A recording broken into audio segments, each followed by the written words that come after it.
control, shoveling dirt in every hole. Predators to condemn your soul, watching you and watching me. We're all connected but separated, misunderstood and so frustrated. A million armies of one have invaded, watching you and watching me. We live behind glass curtains and act like nothing's wrong. Soon you will belong.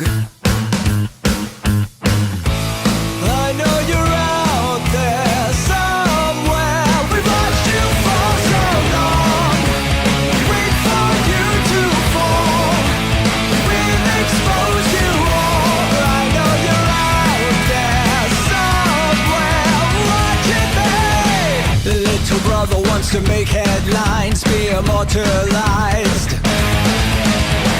Everyone's got an electric eye with the digital spies. They've watched you for so long. I know you're out there somewhere watching me.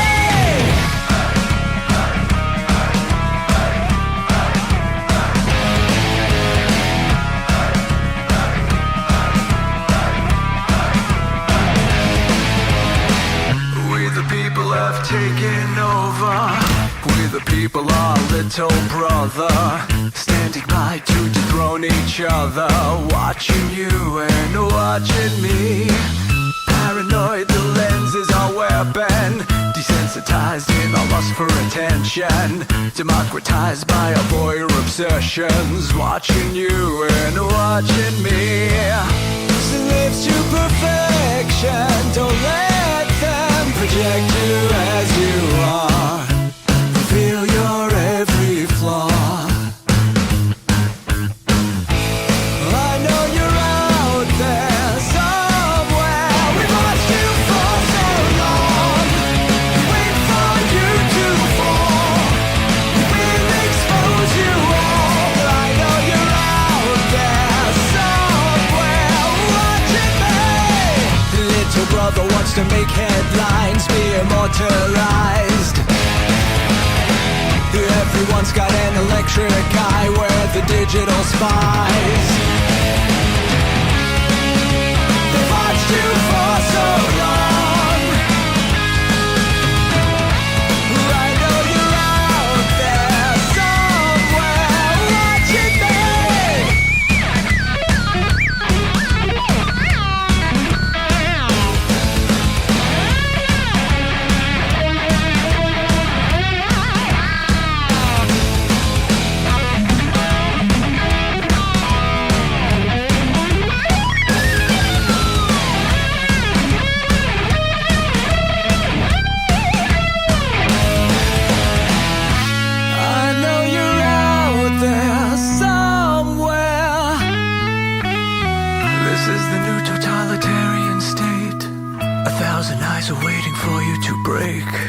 Stay in line, don't make a mistake. We're watching. We watched you for so long. We wait for you to fall. We will expose you all. I know you're out there somewhere watching me.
your experience begin right now. From high atop the mountains of British Columbia to you listening around the world, this is Spaced Out Radio. You can follow us on our website, spacedoutradio.com, on Twitter, @SpacedOutRadio. Give our Facebook page a like, Spaced Out Radio Show. You can follow us on Instagram, Dave Scott, SOR, or on our YouTube channel, Spaced Out Radio Show.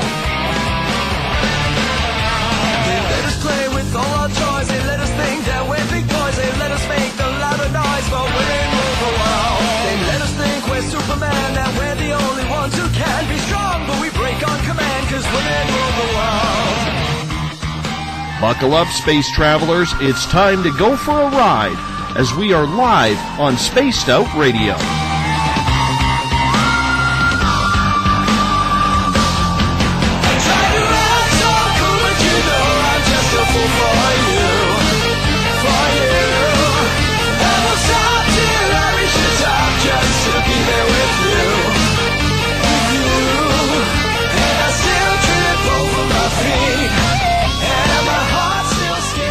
Ignition sequence start.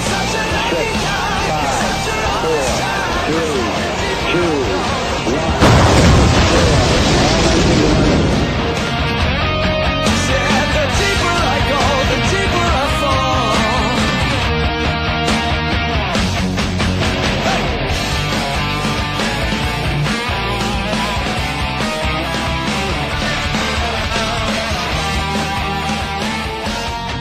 Good evening and welcome to Spaced Out Radio tonight. I am your host, Dave Scott, and thank you so much for listening in on spacedoutradio.com, on Spreaker, and now on Revolution Radio Studio B. We welcome you to tonight's show as we broadcast out of Uncle Jimbo's cabin in the Great White North, live on this Tuesday night, early Wednesday morning if you're on the East Coast. Here at Spaced Out Radio, we broadcast 3 hours a night, 7 days a week. Why? Well, we want to be your official one-stop shop when it comes to the supernatural, paranormal, conspiratorial, ufological, and so much more. If you're on the Spreaker side and you like our music, you can head to the Spaced Out Radio website where you'll hear the guitar god himself, Ron Bumblefoot THAL, formerly of Guns N' Roses. He is our official music of Spaced Out Radio. Click on his Bumblefoot banner to find his music videos. You can check us out on Twitter at Spaced Out Radio. Give our Facebook page a like, Spaced Out Radio Show. On Instagram, I can be followed at Dave Scott, SOR. Subscribe to our YouTube channel, Spaced Out Radio Show. And of course, our website is spacedoutradio.com. At this time, we'd like to say hello to everyone listening in the Revolution Radio chat room on High Plains Talk Radio Network, in the Spaced Out Radio chat room on Spreaker, along with our fans on Facebook at Euphoria Chronicles, Chronicles of the Unknown, Forest Moon Paranormal, and our flagship chat room, the SOR Space Travelers. Have you signed up for the SOR Space Travelers Club yet? No? Well, it's only $5 a month, and with that, you get your name entered into monthly prize draws, access to private group interviews, access to a special section on our website, and much more. We're going to give you a heck of a lot more than just access to our archives. While at spacedoutradio.com, you can read the latest blogs like mine on Where Does Time Go, and check out Eric Markham's SOR Spacewire for your latest in weird news. Tonight's show is brought to you by Rivulet Reiki and Readings. That is for people looking for a healing in person or at a distance. PurplePlates.com, helping heal your body, mind, and soul. The new Agora newspaper is the official paper of this show, and the iTunes app Spirit Storybox. It's the official ghost hunting app of SOR.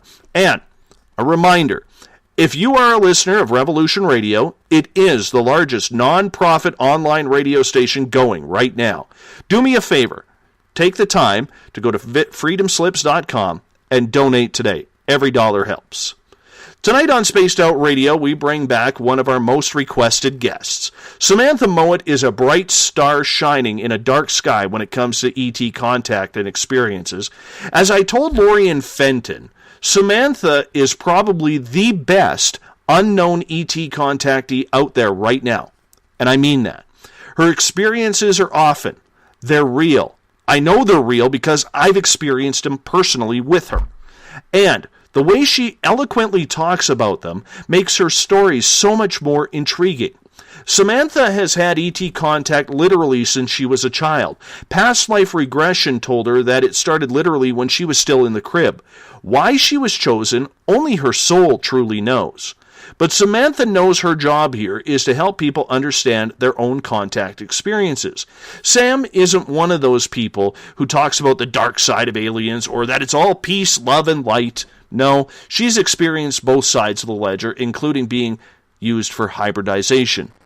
The second Tuesday of every month, Samantha is on Spaced Out Radio. Tonight, we are getting into the different species she's been involved with, along with how you can tell personally whether or not your experiences are of a benevolent or malevolent nature. Sit back and enjoy. Samantha's website is samanthamowat.ca.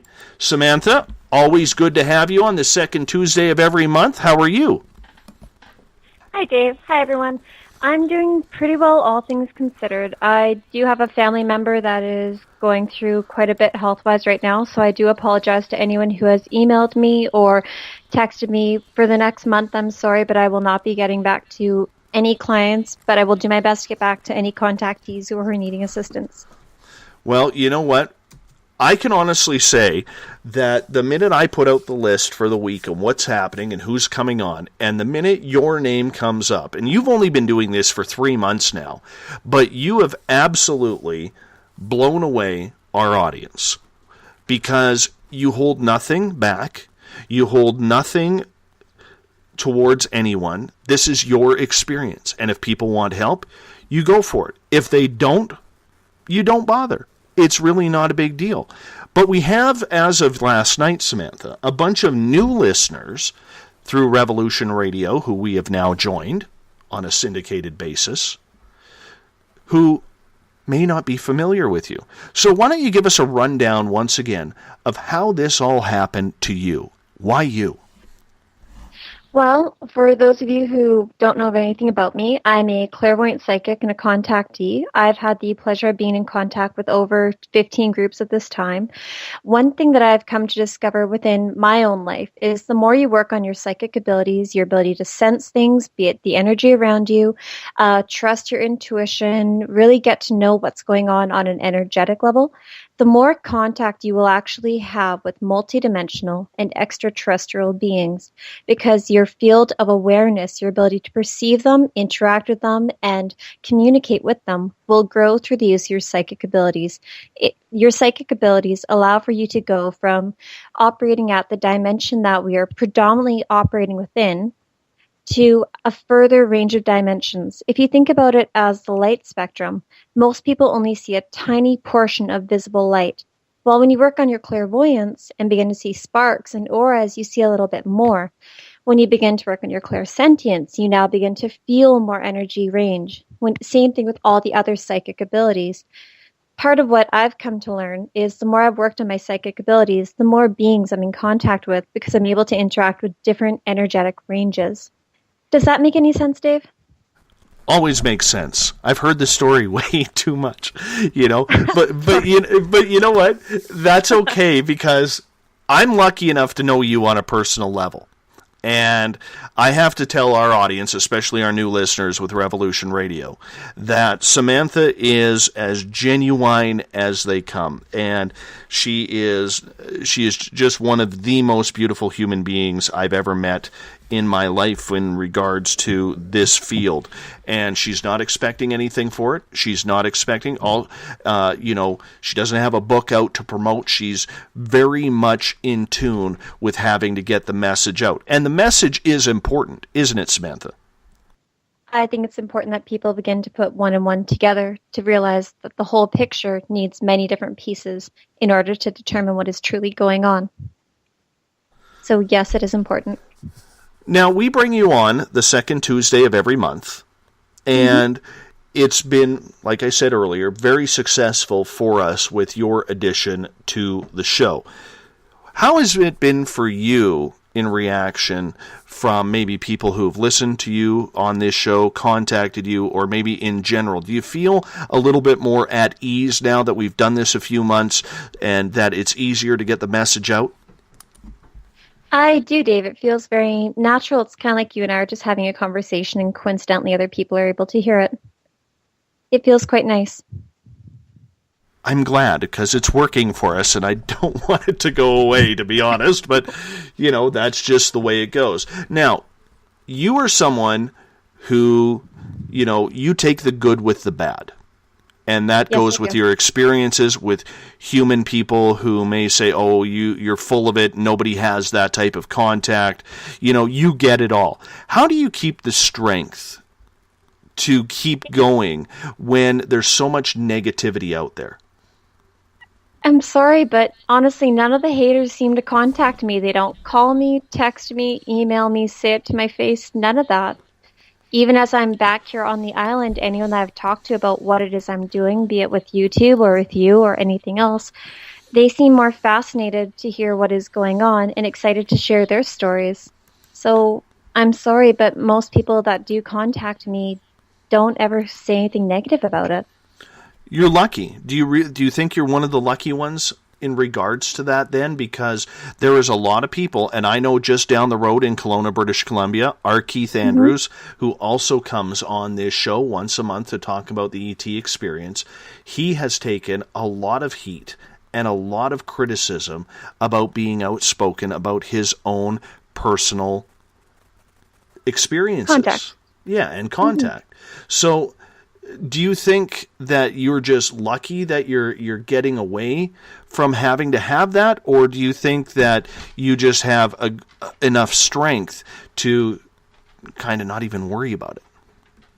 I would like to say both. I do practice changing the way my energetic field works. So with most people, they're very effective when they walk into a room, be it the energy coming off of other people or the environments that they walk into. And naturally, because we are all sponges, we absorb that energy. And as we project that energy comes back to us. Well, what I practice doing is being very aware of what my energetic field is putting out. And as a result, I tend to attract very quickly only positive things for the most part. That can't be said about all my ET contact. But when it comes to the people I interact with, those who are not aware of their own energetic field or how they perceive people, I can change the way they'd normally react. Everyone can do this. It's not special. It's just energy manipulation. I'm going to get to a question from Mario in the Spaced Out Radio chat room on Spreaker right off the bat here. He's asking, what planet do you live on? Earth to where? What do you mean by Earth to where? I know where my soul's from, but well, Mario, let's go with I that. don't understand. Where's your soul from? Oh, okay, thank you. My soul is originally from the Lyra star system. However, I went to the Pleiades star system afterwards. I have had incarnations on other planets, but predominantly those are the two areas in which my soul gravitates towards and feels the most at ease within. How did you learn that? So there's a few different ways in which you could do it. Mario, what I'd recommend for you if you're wanting to learn where your soul is from, when you look up in the night sky, especially when you're traveling to different areas, look up and see what constellations really catch your eye. Where do you feel a sense of longing towards when you look up?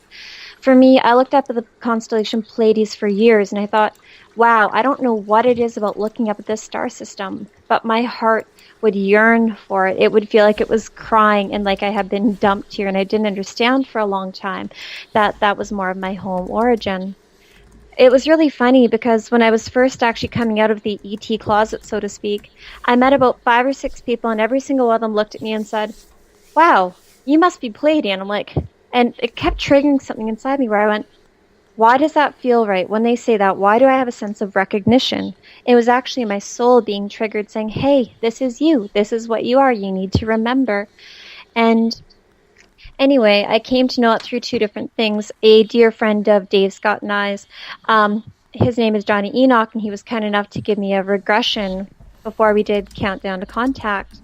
And I was able to very quickly remember, oh my goodness, this is where my soul is from. And as soon as I felt it, it made sense to me, because when I was looking at baby names and everything else, I gravitated toward names like Lyra and Atlas and Tegeta, things of that nature. They just really made sense, even when it came to pet names. And looking back on it now, I realized, hey, I was looking at what was familiar and what made sense to me, and that's why I was trying to associate that with home. What was your confirmation that this has really been happening, and you got that confirmation that your soul is from another planet? Well, quite a few things. First of all, when I was a child, I did not feel at home here at all. Even when I was very small, I would call my parents by their names rather than mom and dad because they didn't make sense to me, knowing what their soul origins now are, that they would be my parents. But for me, the confirmation really came when I started having a lot of ET contact. And the ones that I gravitated the most to, the ones that I felt the most at home with, were Pleiadians. I did feel a kinship with some Arcturians, and I realized that I have a past life with them, and that's part of why we work together. Same with the Tan beings that you and I saw, Dave. I've worked with them, and I have a kinship with them because of a life with them. But whenever I see Pleiadians or I go back to the Pleiades, I am the most at home. Try astral traveling. You should really look into learning how to project out of your body when you go to sleep. When you learn how to consciously remove your soul from your body when you sleep, you are able to tell yourself, I want to go home.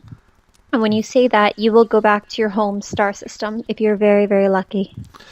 I'm telling you right now, I am way too chicken to try that. Way too chicken. You know what? That's fine. I'm not ready for it. You know, much like that day we saw the extraterrestrials in the forest, I am not ready for that type of interaction just yet. And, you know, I mean, there's a reason why I don't go in the ocean, because I'm afraid of sharks. And I'm afraid that I would have an absolute anxiety or panic attack, and I wouldn't be able to get back. Okay, well, Dave, think of it this way. You need to find out where your fear from sharks comes from, but try baby steps in your astral projecting. If you, like, let's say tonight, Dave, you go to sleep, and you realize when you're asleep, hey, this isn't right. This isn't what my normal life is like. Try getting yourself to fly. Jump up in the air, jump really high, and see if you're able to make yourself fly that 20, 30, 50 feet. And start to gain control over your lucid dreaming, because as you begin to get control over lucid dreaming, it's a very small step from that to astral projection. With lucid dreaming, you find yourself suddenly in a scenario that you did not consciously put yourself in, whether your soul was taken there by another being and guided to that area, or whether your soul naturally just gravitated towards there. And with lucid dreaming, you have control over what's going on. But with astral projection, and the reason I recommend it for all contactees, is you have conscious awareness from the moment you close your eyes to the moment you return back to your body. See, I think my problem is I am too overworked right now that by the time I slow my mind down enough to actually go to bed, I cannot tell you the last time I remembered a dream. The only time that I felt something weird was about 3-4 weeks ago. And I remember walking into my ensuite and Mrs. Spaced Out Radio saying to me, how you doing? And I kind of looked at her weird and I said, I think I was taken last night. Okay. And I don't recall being taken. I don't recall dreaming about it or seeing anything or anything like that. I just knew that I woke up feeling different. And I just put 2 and 2 together. You know how that goes, and experiencers know how that goes. So when you're working a number of hours a day like I am, which I think I'm cramming in around 16 to 18 hours a day, I'm not sure I know how to actually calm down enough, to relax enough in order to, you know, use that energy to astral project or even try it. That's completely understandable. But Dave, if things do end up slowing down at any point, let's say you decide to take a vacation for a week, that'd be the perfect time to teach yourself how to astral project. When you have less on your plate, when you're able to actually be more aware of what your energetic body is doing as you're falling asleep and as you're moving from your soul inhabiting your body to your soul stepping out of your body. Watchdog in the Spaced Out Radio chat room on Spreaker makes a good point. What if your soul fails to return to the body? Well, watchdog, if your soul fails to return to your body could do a couple different things. It is unlikely that your soul would be able to fail to return to the body because we have an etheric cord that attaches us at our solar plexus or belly button between our soul to our physical body. But if it did choose to not go back into the body, your body could either remain in a coma or another being would have the option to enter into that body, which is where we do have things like walk-ins. So a walk-in, for those of you who do not know, is, let's say there's a girl, and let's say her name is Sarah, and Sarah is born, and then Sarah astral projects one night, and she decides, well, I do not wish to return back to that body. Life is too hard on Earth. I don't wish to do it. So Sarah's soul has now stepped away. And let's say this wonderful little being that we're going to call Purple is looking for a body and wants to be born on Earth, but it can't seem to get into a brand new baby. So it sees Sarah's body, which is now open. It's like, okay, well, Purple now is going to inhabit Sarah's body and walk around and live that life. That is a walk-in. Which is why with some people, they will have a very sudden and very strong change in personality on more of a permanent level if a walk-in has occurred. That is weird. That is totally weird. That is way above my pay scale, man. I'm not gonna lie about that. That one is way above my pay scale. Hey, I got a question for you. Of course. Actually, it's more a comment from Joe in the SOR Space Travelers Club on Facebook. He is saying every time Samantha comes on, an owl flies into the tree. Synchronicity? So he's actually posted pictures of the owl that is sitting outside his house right now on a tree branch.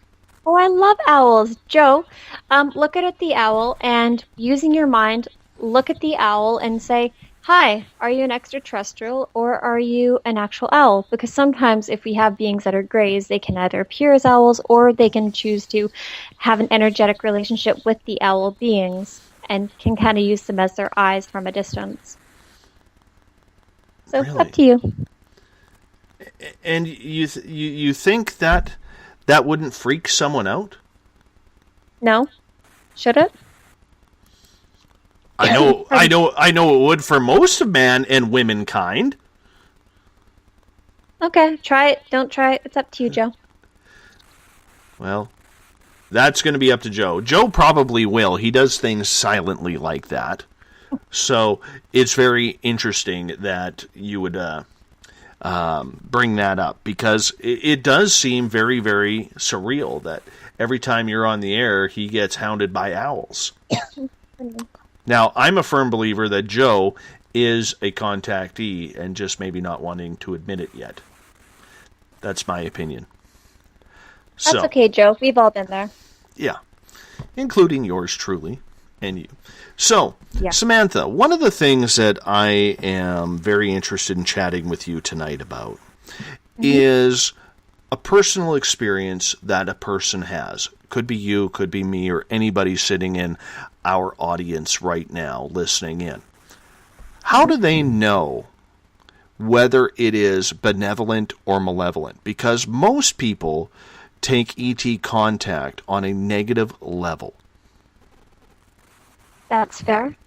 So there's a couple different things I'd like for any of you who are contactees, abductees, or experiencers to take into account when you look back on your ET contact, or if you're not sure if you're having contact, or if you're not sure if the contact you're having is good or bad. Feel it. You need to feel the way your body reacts to the contact. So here, I'll give you a couple examples. Let's say the contact I had when I was 16, where I'm out on the farm and I wake up in the middle of the night and the room is all lit up, outside's all lit up, and I get walked outside by a being and I saw the being's silhouette in the doorway. And the next morning I woke up and I felt completely calm. I felt safe. I didn't even really feel like my mind was preoccupied with what had happened the night before. That would be an example of contact that's more likely to be benevolent, because your soul is not feeling disturbed. You do not feel pain in your physical body. You're not feeling a sense of anxiety. You're not feeling a sense of overwhelmed emotions or overwhelming energy. I didn't feel fear, and I didn't feel afraid to go to bed the next night. But when I went to, well, actually, let's go with this one. I had a contact experience in 2014 where I woke up in the middle of my hallway and I went back to bed knowing contact had either just occurred or it was about to occur.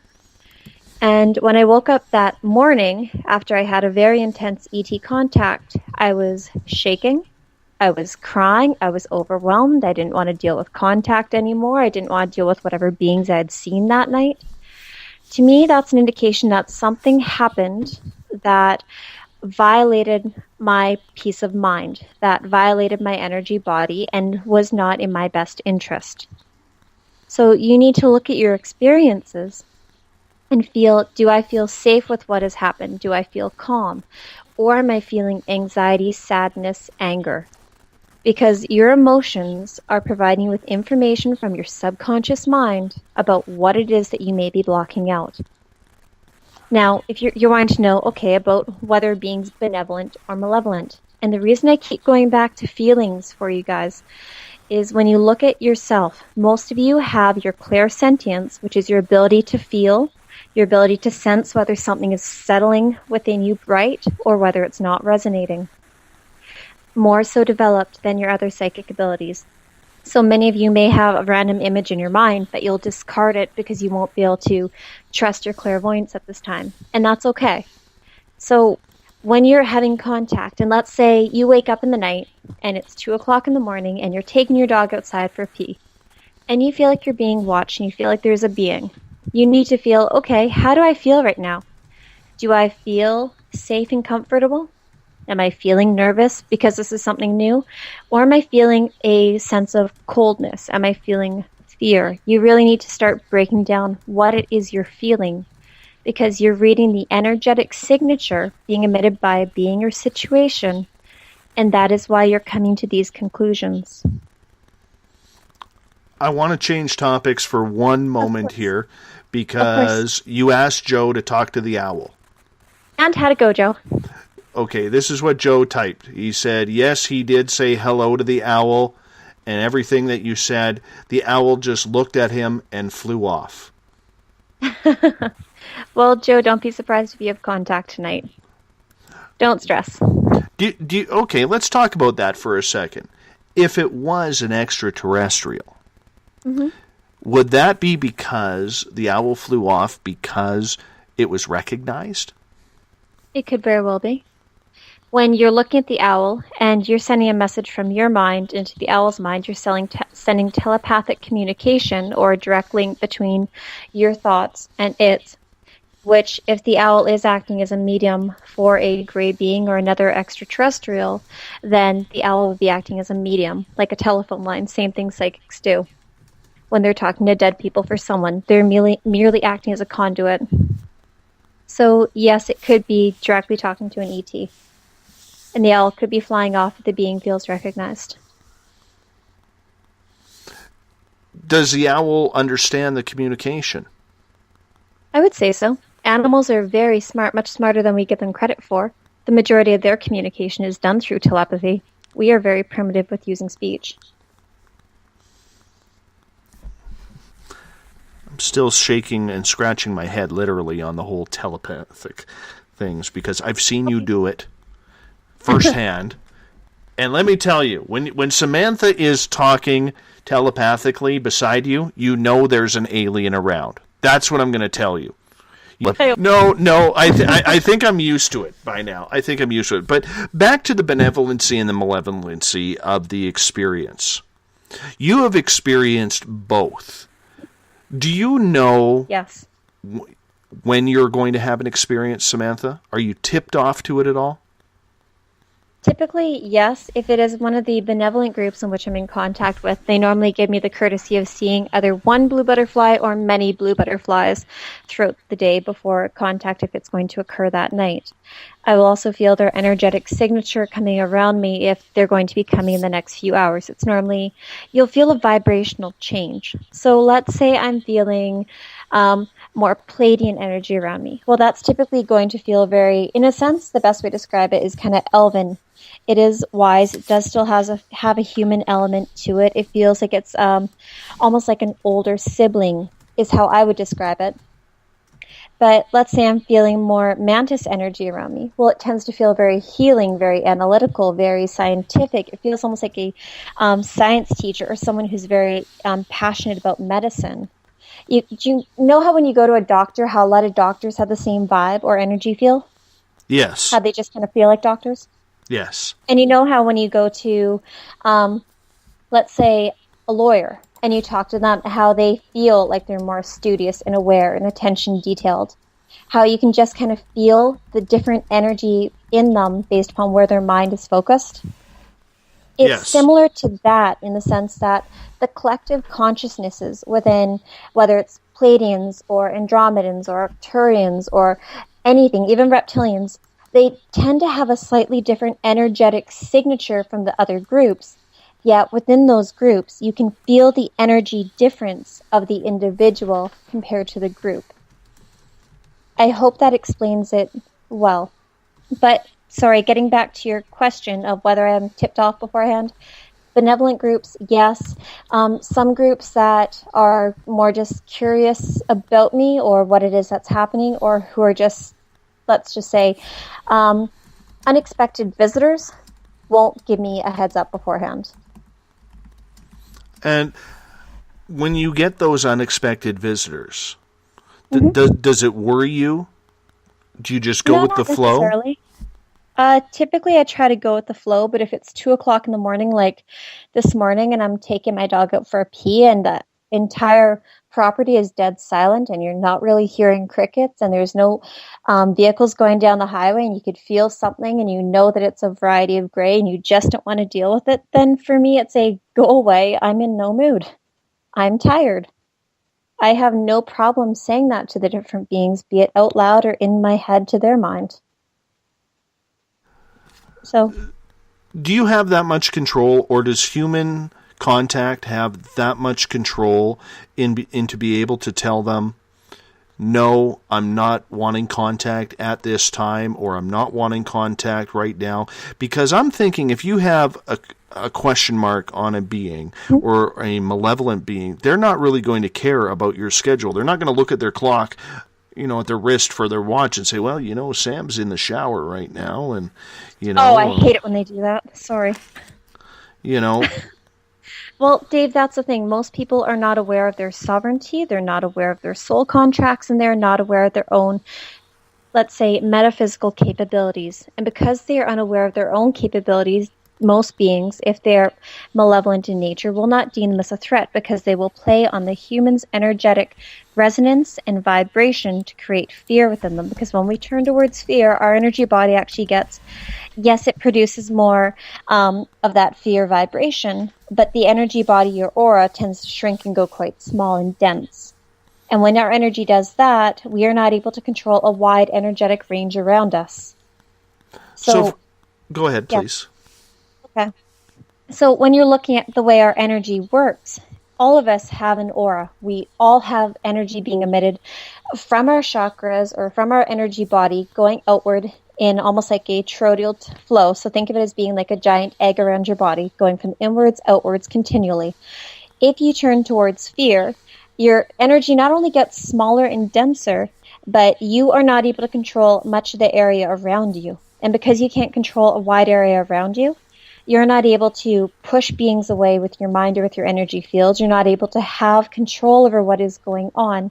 But if you're aware of your sovereignty and your soul contracts, and you're aware of how to manipulate your energy and move it around, then some of these beings, especially if they're in a similar vibration to us, such as greys, reptilians, mantids, then we are able to change our vibration to being lighter and bigger and faster and more joyous, and quite often they're not looking for this energetic resonance. It's something that many of them cannot feed off of, that they cannot control, and that they cannot manipulate. And so that is why, for me, I have an easier time making them go away if I don't want to deal with them than someone who's not metaphysically there. Yes, Dave? Does everybody have that ability, though? Because, let's face it, for people who are not as experienced as you are and haven't figured out what you have had to figure out on your own, they may be so fearful that they can't project what they want on the beings. They just think, oh my God, here we go again. Well, yes, but they do have to break that mind loop, that negative thought pattern loop within that abusive situation if they are having that occurring over and over. Yes, they can undoubtedly do this. I got stuck having contact for a couple years that wasn't very positive, which wasn't very fun. And that's some of the contact I remember from when I was a teenager. I didn't remember some of the good stuff, but I did remember some of the more negative things that were occurring. And because I went fearful and because I'd literally hide with my covers over my head saying, I don't want to do this, I don't want to experience this, I was only not really controlling my energetic body. And so I was having encounters that I wasn't happy with. And the more I learned about energy and the control of energy and how everything is energy, the more I began to understand that, hey, I don't have to go through this situation. I can help change it. So that is something I'd like for your listeners to start doing. While you're sitting there right now, or you're cleaning your house, or you're at your computer, feel your aura. Literally, take a second. Just feel, okay. Like, let go of your mouse. Get away from the computer. Put your cell phone down. Feel what your energy is doing. Where are you feeling tension in your body? Where are you feeling light? Are your feet tingling? And then just kind of feel your energy between your hands. So focus your energy on your two hands in front of you. And now focus more on your left. Can you feel how it feels like it's tingly, how it feels like it's warm or cool, or how something might be slightly moving around?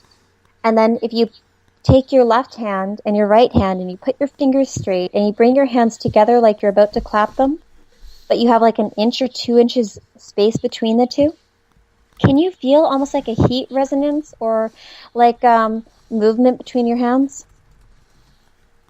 At times, yes. If I'm actually concentrating.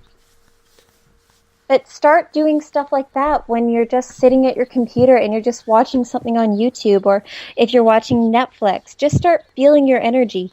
And if you push your hands together and take them apart, you'll start to feel the energy movement between your two hands and move energy balls up and down your body. It's very simple things that you can do to start manipulating your energy field and gaining control over it. That way, if you're encountering some of these beings, you are able to do something about it. Let's stay on the let's stay on the malevolent beings here for a minute, because I think it's important that there is a real stigma out there that if you have ET contact, it is going to be of a negative experience. Because even the positive guys, and you and I have talked about this, still take you without really checking with your free will. So how does one decipher internally or mentally that they are having a negative to a positive or a positive experience? Well, you want to look at how your mental state is while it's occurring. So let's say you wake up in the middle of the night and you see beings in your room. How are you feeling in that moment? Are you looking at them and going, oh, okay, there's beings here? In which case, you really want to feel, okay, does my body feel safe? Do I feel threatened? Do I feel a sense of familiarity? What is going on? Because if there's someone who is going to be violating your energetic rights, your sovereignty, things of that nature, you will feel scared. You will feel threatened. You will feel like this is a dangerous situation. You will feel like you don't have a lot of control. It's almost like waking up in the middle of the night to, let's say, a burglar in your house. It's a very similar energetic sensation in one sense. Someone who is here to threaten you or give danger to you. But if it's someone who is more benevolent, then you won't have that sense of fear. You may have a sense of uncertainty, as in you don't fully know what's going on. But you may not necessarily be fearful. You might just feel kind of more of an inquisitive nature of, okay, I don't know what's happening. I don't know why they're here, because not all contact is bad. And we do often have soul contracts, whether it was made before you came into the body in this life or many, many lifetimes ago if you've been stuck in the reincarnation cycle on Earth for hundreds or thousands of years. This may be something that you agreed to many, many lifetimes ago.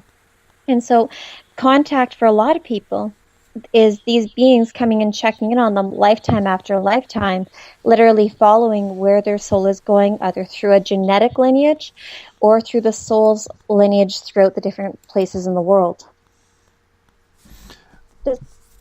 Yeah, it makes sense, and it's understandable to think that. How do you convince people, though, when somebody comes up to you, Samantha, and says, I want this to stop, I'm getting taken, I don't like it, and they keep coming and coming, and I'm done with it, I don't know what to do? There's a couple different things you can do. If you've tried energetic protection and it's not working, being it stuff like raising your vibration, light bubbles, fine. Then the next time you do have contact, you need to tell them that you are remembering this, and that if it's a soul contract, you wish to break that contract because this is something you don't wish to continue doing. And many beings, if they are benevolent, and yet you're not really remembering why you've agreed to it, will stop then. But if they are more malevolent, then you need to find out, okay, was this something that is happening because it's a family thing where they're literally coming after you because of your genetic lineage? In which case, I don't know how to get rid of those ones. If it's something where they've been tracking your family for generation after generation, that I don't know. I have a question from Vince in the SOR Space Travelers on Facebook. He's saying, I have a vivid memory of a being entering my room when I was a small child.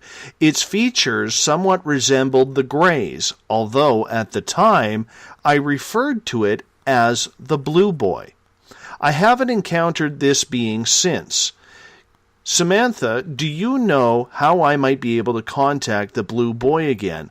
Or if you have heard, Samantha, something similar of an entity? I've met many different varieties of gray vents, and if you do wish to contact the Blue Boy, there are a couple different things you can do. You can very simply just think of the Blue Boy and send him a very direct telepathic message saying, I'm not remembering if you've contacted me since. I would like to continue contact. Will you please come visit me? In which case, because it does feel more, obviously, male than female, then he would get that direct telepathic message from you. Now, Vince, because you've had that contact, I can almost guarantee that that is not the only contact you've had. Chances are it's just remaining in your subconscious mind, and they're probably doing a very good job of just keeping your mind free from remembering your experiences in order for you to go about your day-to-day life, which is a courtesy on one level. But Vince, there is another thing you can do. If you do want to have contact with other beings besides him, you can either ask your spirit guides to bring them to you, to start bringing more contact with other different types of extraterrestrials in, or you can try to simply projecting your energy body or light body up out into space, and obviously having energetic protection around you, so either white light, golden bubble, or golden Merkaba works very well too. And then just telling them, I'd like to have contact with benevolent beings, and it will come, because they will end up seeing, it's almost like you send a flashlight up into space and they can see where it's coming from. Have you not had contact with blue beings as well? Yes, I have. My latest one with a blue being was, I was actually in a prison type scenario, which may sound a little bit odd. It almost looked like a padded cell. I was in there by myself. I didn't like it. My energy body started panicking because I noticed I was more in my light body than in my physical body. And when I saw this, I noticed there was a door. And as I walked up towards the door, I noticed this blue humanoid type being that it didn't have skin, it didn't have flesh, it was pure blue energy. It was a very, almost like an ocean type blue. He had a very strong masculine energy to him, and he told me that I didn't need to be in fear anymore, that I didn't have to stay in this cage I was in. There was no one guarding the doors were now open, and that I needed to leave, and I needed to leave this now, because something was coming. And he was very kind, he was very loving, but he was very to the point. That is my most recent one with a blue being. Trip is asking in the Spaced Out Radio chat room on Spreaker, could the blue boy that Vince is talking about be someone who drowned and maybe is just a ghost? No, Trip. You see, when you look at the energetic vibration coming off those that are human, that have lived, that have crossed over, it is completely different. Typically, when we die, and we are ghosts, so we're operating in the lower astral, And the lower astral is a denser vibration than Earth at its current state. It is much darker. These beings have a very hard time communicating with us purely based upon it takes a massive amount of energy to go from a lower vibrational point to communicating with a higher vibrational point. That's why when many people channel or do automatic writing, talking to guides, things of that nature, they'll be quite tired afterwards if they have not cleared their energetic body properly. Now, the blue being, if it was a ghost, for one, you wouldn't just see them typically once. You would have, if ghosts realize that you can see them and that you can communicate with them, they will come back time and time again, and they will end up bringing other beings with them that have also passed over, because they'll be excited to see someone who can do mediumship. And that is why many people, whether they're conscious of it or not, will turn to drugs and alcohol if they see things, because they'll want to numb out from it to stop that ability and shut it down. I hope that makes sense. Let's get to a question from Gail in the SOR Space Travelers Club on Facebook. Do aliens have a digestive system similar to humans, as in eating and completing that process? To an extent, yes. I want you to think about one thing, Gail. Humanoid beings, so things such as your Pleiadians, Lyrans, things of that nature, will have a digestive system that is similar to ours, however more efficient in its nutrient absorption. So because of the way our body works, and with the amount of pesticides, herbicides, GMOs, things of that nature, our ability to absorb nutrients is actually diminished compared to what it should be. Now, when you look at other beings, let's say things like the greys, mantis, things of more of a different vibrational and cellular structure, their bodies tend to eat more vegetables. They tend to eat more juices, things that are more salad-based, mushroom-based, things that are a lighter vibration and energy. They would not be able to eat stuff like potatoes. They would not be able to eat stuff like meat, because not only is the energy too dense, but their digestive tract is not built in a way that it could digest things that heavy or that dense.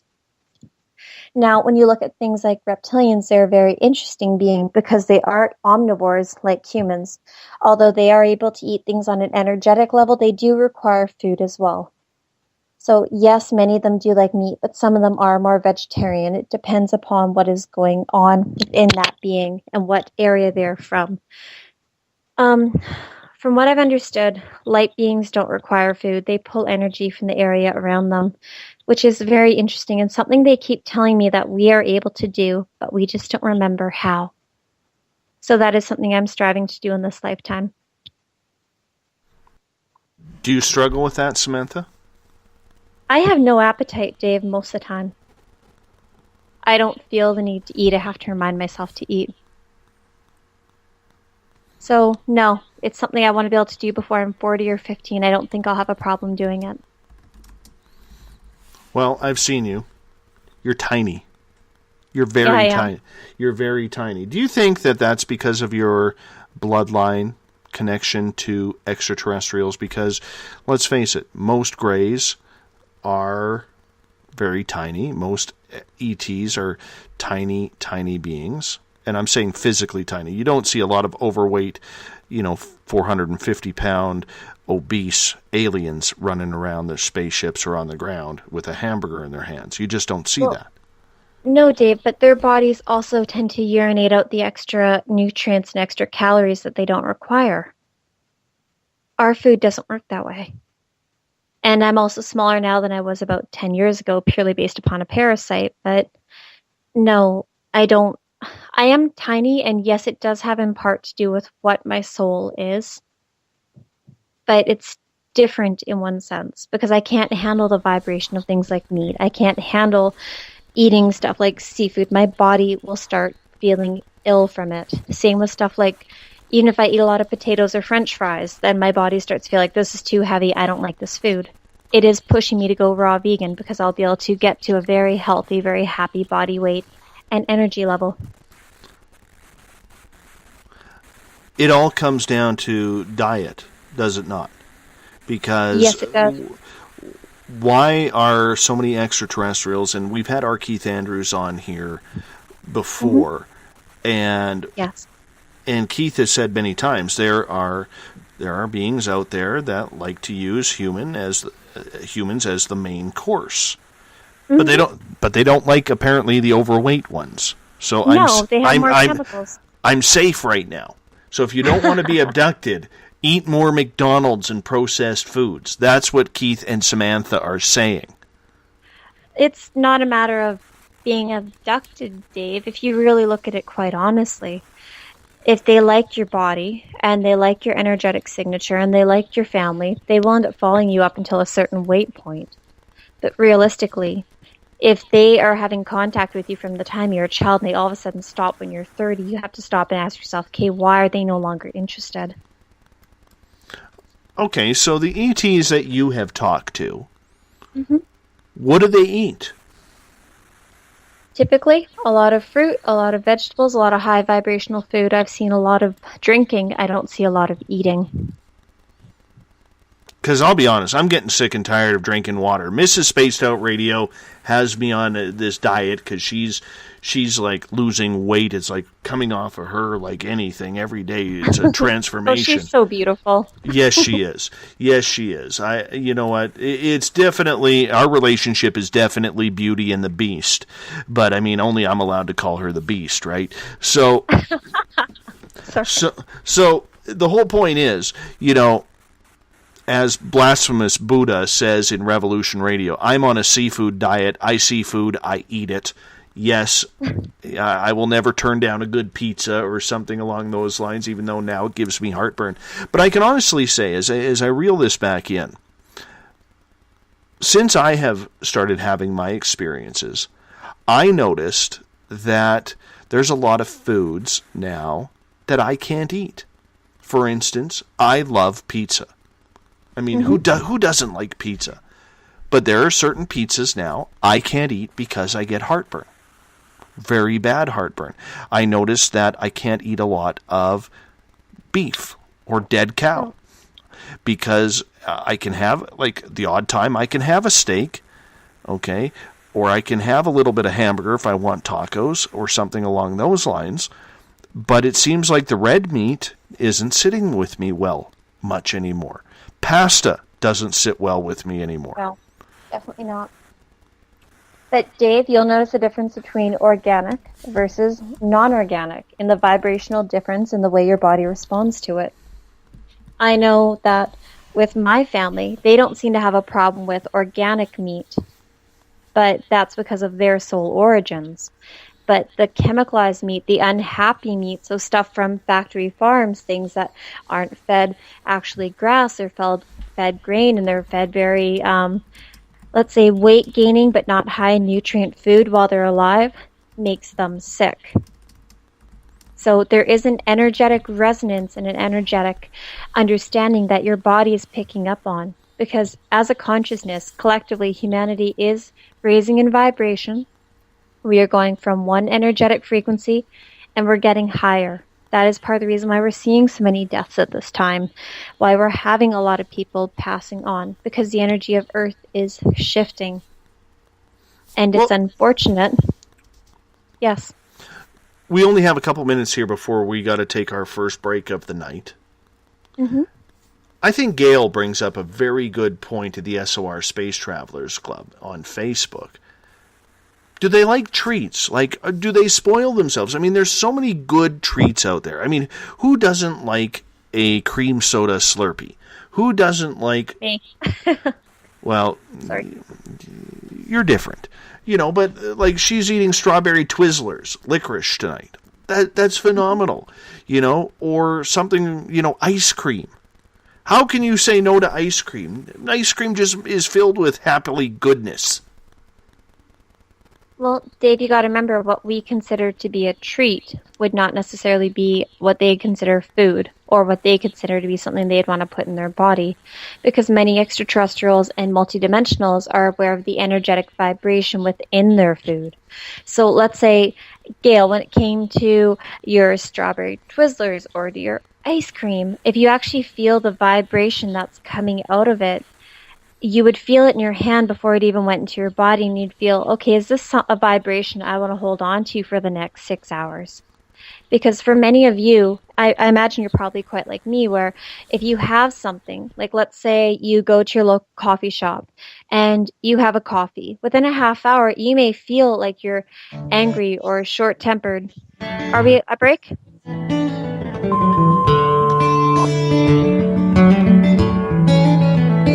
Looking for news beyond the mainstream news? Head to spacedoutradio.com and check out the SOR Spacewire. This is Spaced Out Radio's Eric Markham, News Director for the SOR Spacewire. Daily, I will bring you intriguing stories and outlandish reports from what's going on around the world. UFO sightings, paranormal activity, conspiracies, alternative health, and so much more. And if you have news, email me at news@spacedoutradio.com. Hi there, I'm Butch Witkowski, lead investigator with U4Cop. On the final Monday of every month, you can listen to me and host Dave Scott on Spaced Out Radio's Strange Days. We're going to get to the heart of the matter when it comes to what's happening out there. People are seeing and experiencing things from ET contact to Bigfoot, and I want to hear about it. Your experiences are what we investigators need to help solve these unknown mysteries, so tune in at spacedoutradio.com.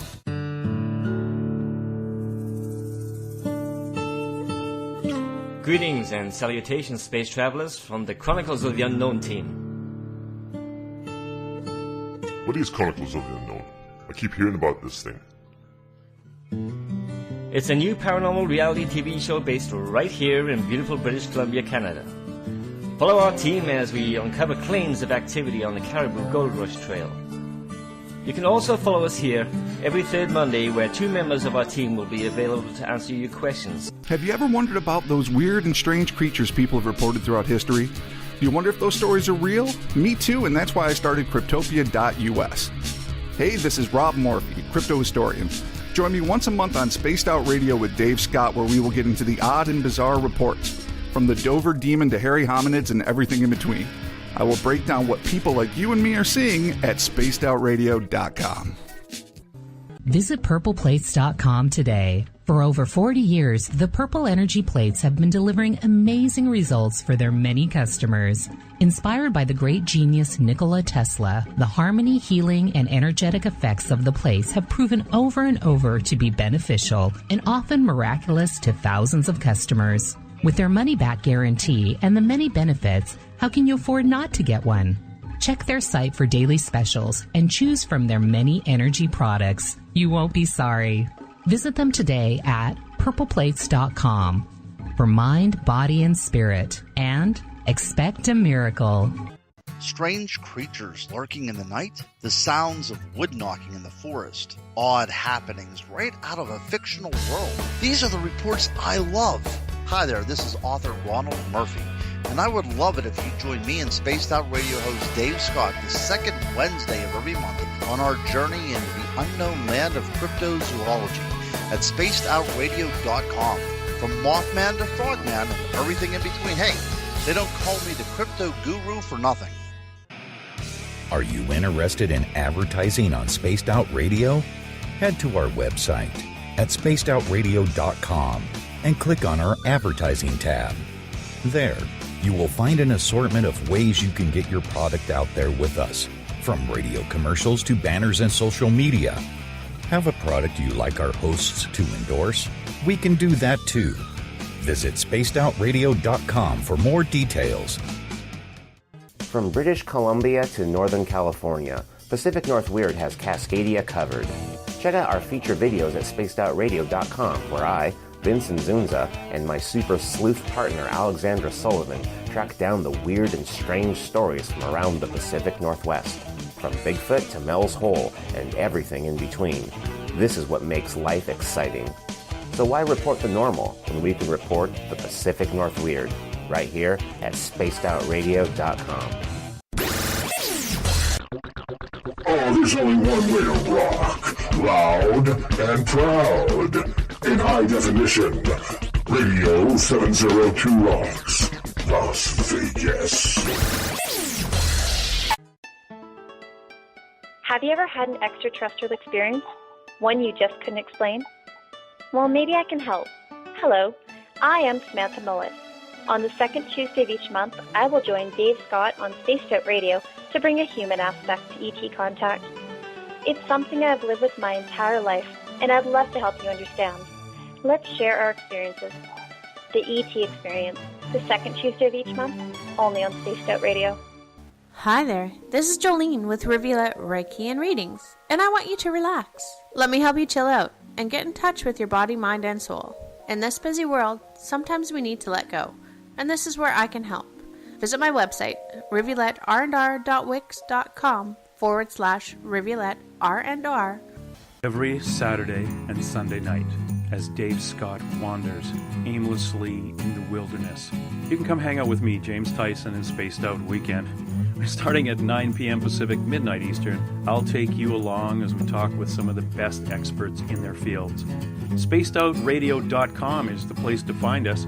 So sit down, relax, put your feet up. Enjoy the topics like the paranormal, supernatural, intuitiveness, and so much more. Hope to see you there.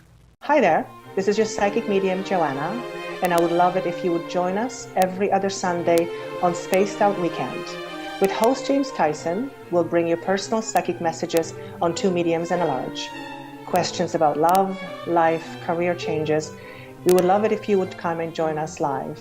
Call in and listen in for the experience. Allow us to open the doors to your other side. Two mediums and a large, heard only on Spaced Out Weekend at spacedoutradio.com. Would you like to become one of our space travelers? All you have to do is click on the Space Travelers icon at spacedoutradio.com. For only $5 a month, you can get access to some great prizes, as well as private monthly shows, newsletters, and a members-only section on our website. Become a space traveler today.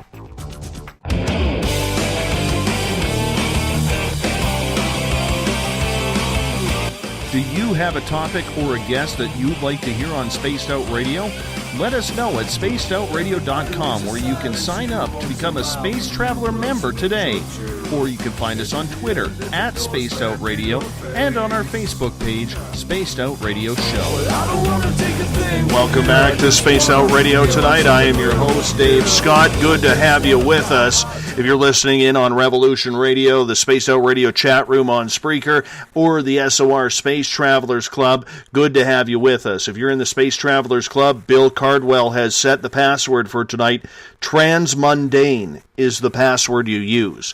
Transmundane is your SOR Space Travelers password for tonight, so use it wisely, Space Travelers. Remember, Revolution Radio is a donation station financed by you, the valued listener. Take the time to donate to Revolution Radio and what we do here on a nightly basis today. Absolute pleasure to be with you. Tomorrow night on the show, the Crypto Guru is back. Ronald Murphy, the Crypto Guru, will be with us. We're talking giants tomorrow night on the mighty SOR, starting at 9 p.m. Pacific, midnight Eastern Time. Hey, if you want to follow us on Twitter, you can do so at Spaced Out Radio. Give our Facebook page a like, Spaced Out Radio Show. On Instagram, I can be followed at Dave Scott, SOR. Subscribe to our YouTube channel, Spaced Out Radio Show. And our website is spacedoutradio.com. And while you're perusing around spacedoutradio.com, check out the SOR Space Wire. That's where we place our news from our news director, Eric Markham. You can read my latest blog and the blogs of our other talented writers. My latest blog is on Where Does Time Go? Interesting. Make you scratch your head. We also have an affiliates page to see who we associate with. And you can check out our music maestro, the guitar god himself, Ron Bumblefoot THAL, formerly of Guns N' Roses, who is the official music of Spaced Out Radio. And join the SOR Space Travelers Club. It's only $5 a month on average. And with that, you get your name entered into private monthly interviews. You get your name entered into monthly prize draws, and so much more. Unlike the other guys who just give you access to their archives, not us. We're giving back to you, the valued Spaced Out Radio listener. So sign up today. Tonight we are talking with Samantha Mowat. SamanthaMowat.ca is her website. Mowat spelled M-O-W-A-T. Samantha is an ET contactee. She joins us the second Tuesday of every month. Samantha, welcome back. Hi, everyone. Nice to be back. I want to get to a question from William Walkup in the SOR Space Travelers Club for you. Mm-hmm. He's saying, it's always bothered me How are people abducted over the night, but their spouses or partners don't even notice?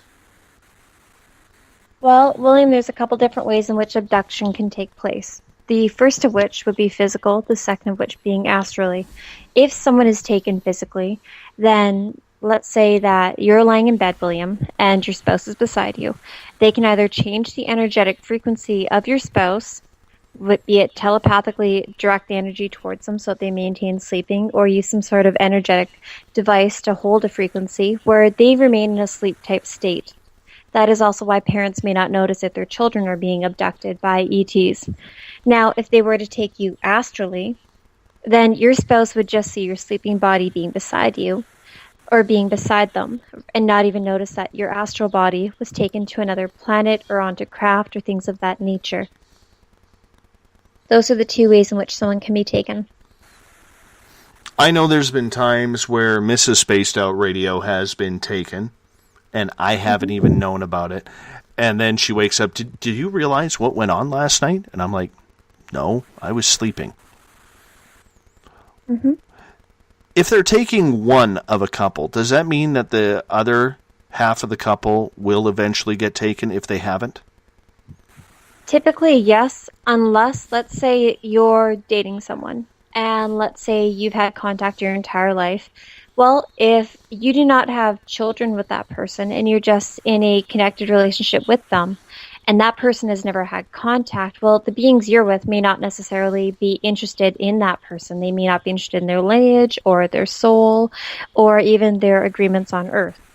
But if you have children with them, and let's say you're being taken, then your children are going to be taken, in which case chances are your spouse is going to be taken as well at some point, even if it's just for the typical checkup. Things of that nature. What do you mean by checkup? Well, typically, most abductees, contactees, and experiencers will have their energetic bodies and their physical bodies being maintained and monitored by various extraterrestrial multidimensional groups. So let's say with me, I typically find myself at least once to twice a year on craft. And I'll find myself not necessarily on a table. I may find myself standing in front of a being that is scanning me, checking, okay, well, what are her organs operating like? Okay, where is there an imbalance in the energy body or the physical body? Okay, we need to do an attunement here, or we need to fix this. That is what I mean by a checkup. They are not only monitoring your physical body, the beings that you're working with, but they're also monitoring your energetic body, because what happens in the energy body will impact and affect the physical body. So let's say you're like me and you're having contact with benevolent and malevolent beings. And let's say something heinous happens to me with malevolent beings. Well, then chances are within a few days to a week or two after that encounter, I will end up seeing the beings that are very caring towards me, very loving towards me, and they will end up checking on my energy body and rebalancing things if I've gone through emotional distress or a rapid shutdown or expansion in one chakra or another. So basically, they're like chiropractors if you get the good ones. Yeah, that's a nice way to put it, actually. But with energy. Is it like a Reiki session that they put you through? No, not necessarily. I have had encounters with Greys where I've seen them working on people, putting them on crystal beds to realign their energetic body while they've manipulated with their fingers and with their hands, the placement of energy, the flow of energy. I've had different beings where they've used devices to help change the way certain body parts are being moved or positioned depending upon what was needed to be done. I've found myself on a partially sitting up bed where they've taken stuff out of my body that were inside my energy body, and I've seen it floating in front of me, and I don't recall seeing them put it back in. It depends on who it is that's contacting you and what they're doing to your body, be it energetically or physically, as to what's going to happen. How do you know how it affects you? Okay, so let's put it to you this way. Earlier this year, yep, it was this year, thank you, it is 2016, I found myself in an encounter. And when this encounter happened, I found myself suddenly on craft, and I was with my spouse, and here I was sitting partially upright in a bed, And as I sat there, I noticed that there was a mantis being in front of me, but I could not see beyond the hazy, energetic, almost like screen that was around my eyes. Everything appeared kind of fuzzy, and I thought, okay, well, that's odd. But I felt safe enough. And floating in front of me was a 6 or 8 inch round orb of energy that was orange and pulsating and sparkling.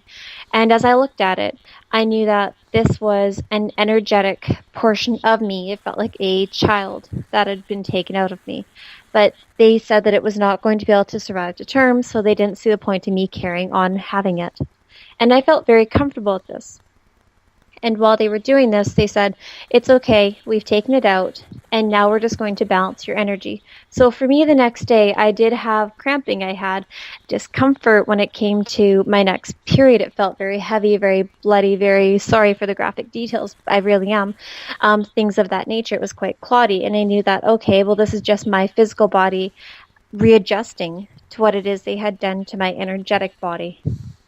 So things like that can occur when you're having contact. Why do they care so much about the human body? Well, the human body in itself is quite a marvel. We are made up of the various ET races that have all been combined together to make our body. So we have, I believe it was set up to, 12 or 22, depending upon who you ask, different ET races that are invested into making our physical form, the Earth human, that is. And if you think about it, they all have an interest in it because what happens to us is affecting them as well. How so? Well, they are connected to us on an energetic level. Just as we have an energetic bond with our children, they have an energetic bond with us. So when they end up passing on their DNA, part of their energetic resonance or blueprint got carried over into us. So let's say, I hate to go back towards fear, but when you look at what happened with the Lyra Wars and the fact of what happened with the Orion Wars, how there's that energy memory within almost all humans of a fear of their planet being destroyed and of us not having a home anymore, that energetic memory is carried on within our physical body because their energy, the Lyrans, helped contribute to making this form of human. And the same can be said with the other ET races that have contributed to making us. Be it the Mantis, be it the Reptilians, be it the Pleiadians or Andromedans or the Arcturians.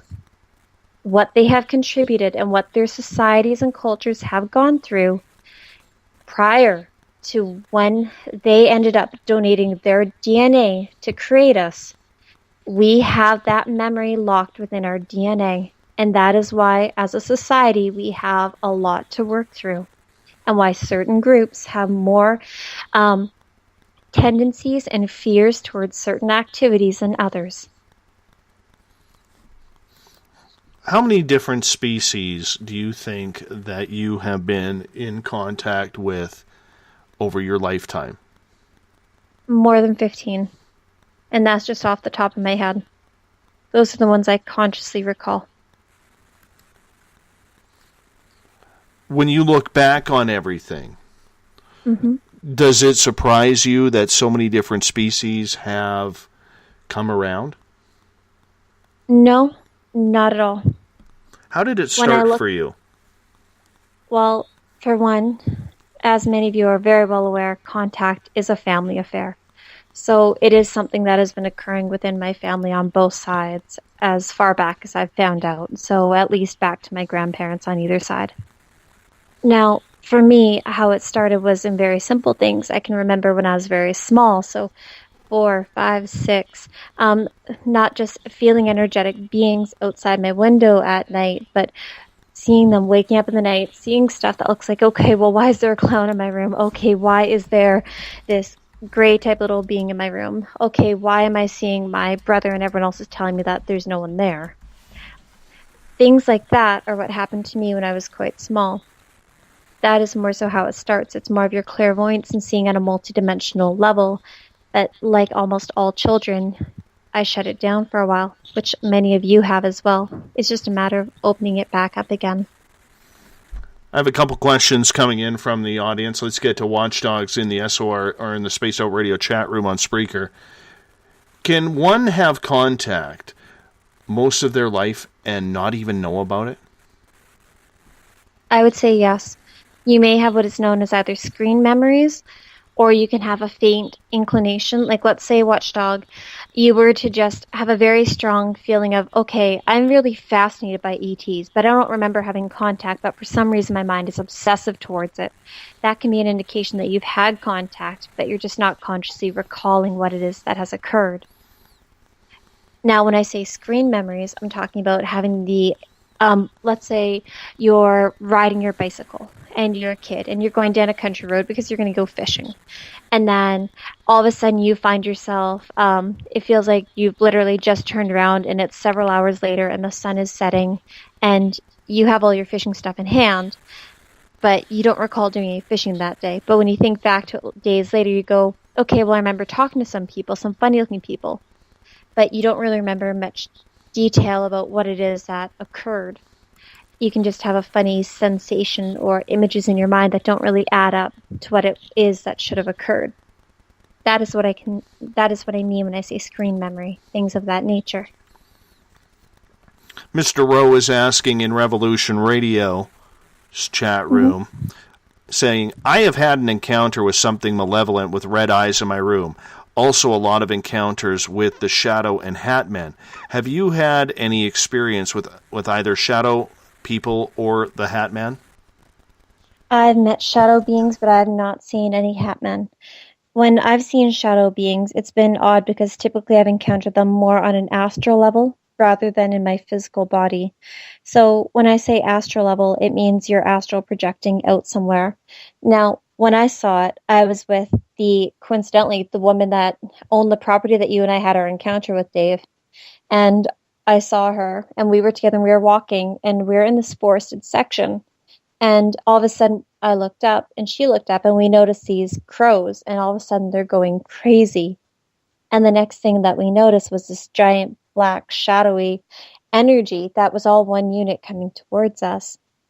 And then she and I ended up leaving that area because it felt like it was an energy and a vibration that we couldn't deal with. That even though she's psychic and even though I'm psychic and we are both contactees, neither of us knew how to interact with this being when it had such a dominating energy to it. I hope that is something you're able to understand. Let's get to another question. This one from Tanya in the SOR Space Travelers Club on Facebook. Why would they, the extraterrestrials, cure people with all kinds of medical conditions, yet do harm to others and cause some people chronic or unexplained medical conditions? From what I've gathered, it seems like it's the same ETs that do this. But Tanya, I'd like you to take into account one thing. We are not able to judge one race of extraterrestrials based upon the actions of a few, just as we are not able to blame all of humanity for some of the atrocities that are committed against animals or our own kind. The ones that heal humans, the ones that feel more of a need to help them, typically help them for a couple different reasons, either because it is their job to assist humanity and feel a kinship with the people that they are healing, or they feel so disheartened and agitated by what some of their own kind are doing to some of these people that they are willing to assist them to help put things back in order. Not all ETs are good. Not all ETs are bad.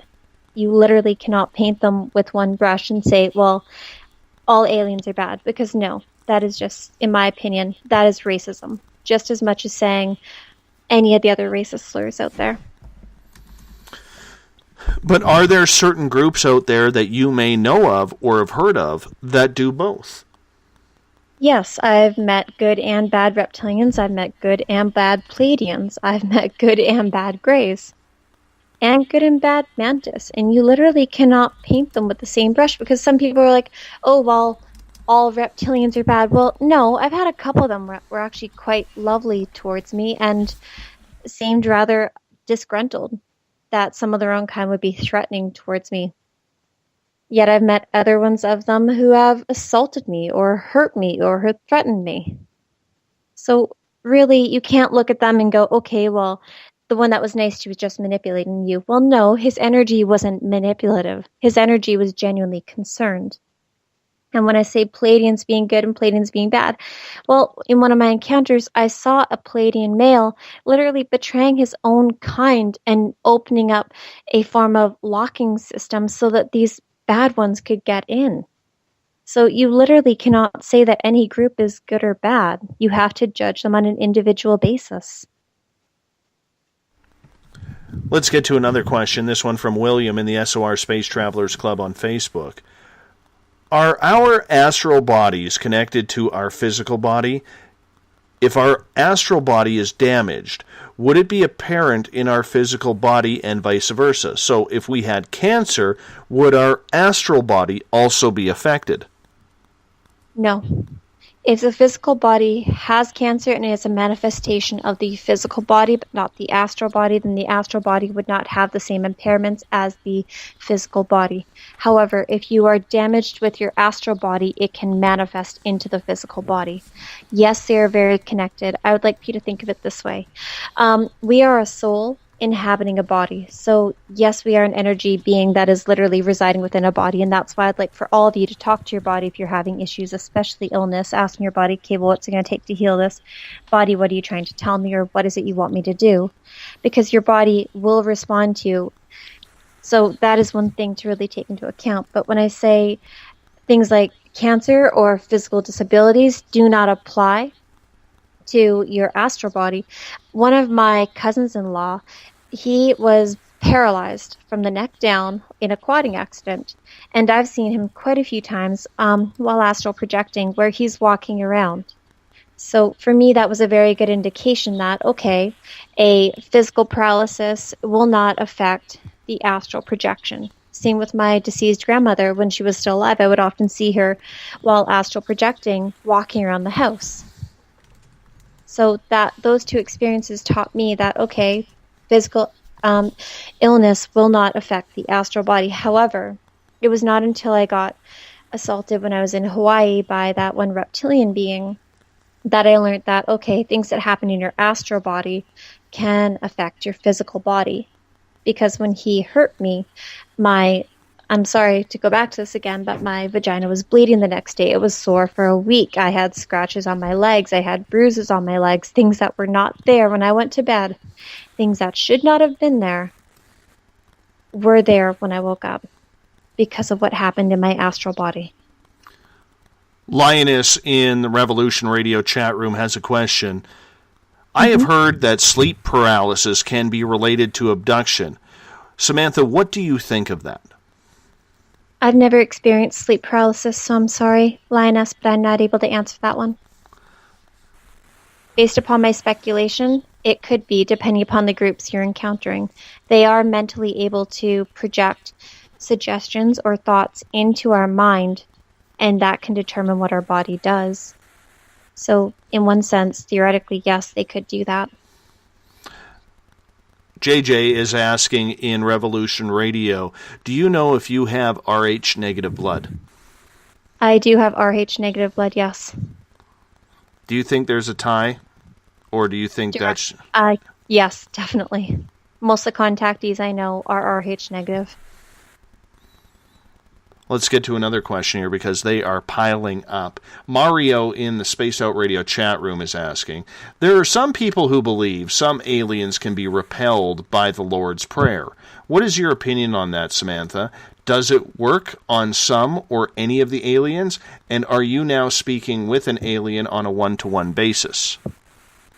I have spoken to many extraterrestrials on a one-to-one basis. I have never tried doing things such as the Lord's Prayer because, to be very honest, I am a very spiritual person but not a religious person. Mario, if you like, I can ask them the next time I see them if I remember. But no, I do not recall anything such as any prayers working. I do know that if you pull God, Source, Creator, Love Energy, whatever it is you wish to call it, into your being, and you literally flood your body and your chakras with that high vibrational energy, beings that are malevolent cannot stand that vibration. And I do know that when you pray, you typically raise your vibration, so there could be a correlation between the two. Let's get back to the SOR Space Travelers Club. Tanya is asking, if you've been taken your whole life by, let's say, the Greys, would it be the same group of individuals that come and get you? Typically, you would interact with only a few different beings when it comes to the collection of you. Within things such as the Greys, you will have, like, let's say, certain beings will come collect you, and then certain ones will work on you physically, and other ones will be more in charge of, let's say, flying the craft, things of that nature. Greys tend to have more of distinct individual minor jobs. Now, if you were dealing with, let's say, more Pleiadians, it could be a little bit different because you could deal with that one being from collecting you to your health checkups to almost kind of like staying with you like a parent or guardian type experience. So, yes, it would typically be the same group, although if you're like me, where you deal with many different groups, you can constantly be having a whole slew of beings interacting with you and find yourself constantly meeting new ones and trying to really gauge and understand and remember everyone through that system. Trip in the Space Out Radio chat room on Spreaker gets back to the prayer question. Do any prayers work, or other prayers, whether it's Buddhism, Taoism, Muslim, pagan, and so on? I have not prayed. In that sense, I don't know. I do pray every night, but that is completely different. That is more of a meditation. I do not know if they would work for keeping malevolent ones away, but I do know that prayer can raise your vibration because it opens up your crown chakra and connects you to Source, God, Creator, whatever it is you wish to call it. So in that sense, it could help keep you safe if that is what you're concerned of. Viking in the Revolution Radio chat room is asking, last night in my lucid state of dreaming, I was approached by an alien being I believe was trying to awaken an aspect of my higher self. How can I tune in and release myself to these transmissions, as I've been trying to surrender to the communications at large? Well, Viking, there's a couple different things you can start doing. When you actually write down what it is you're encountering, you're taking what's in your subconscious mind and in your memory banks, and you're bringing it into this present moment. You're bringing that energy forward because you're pulling more of that energy from that moment into the moment that you're experiencing at this time. So that will help open it up.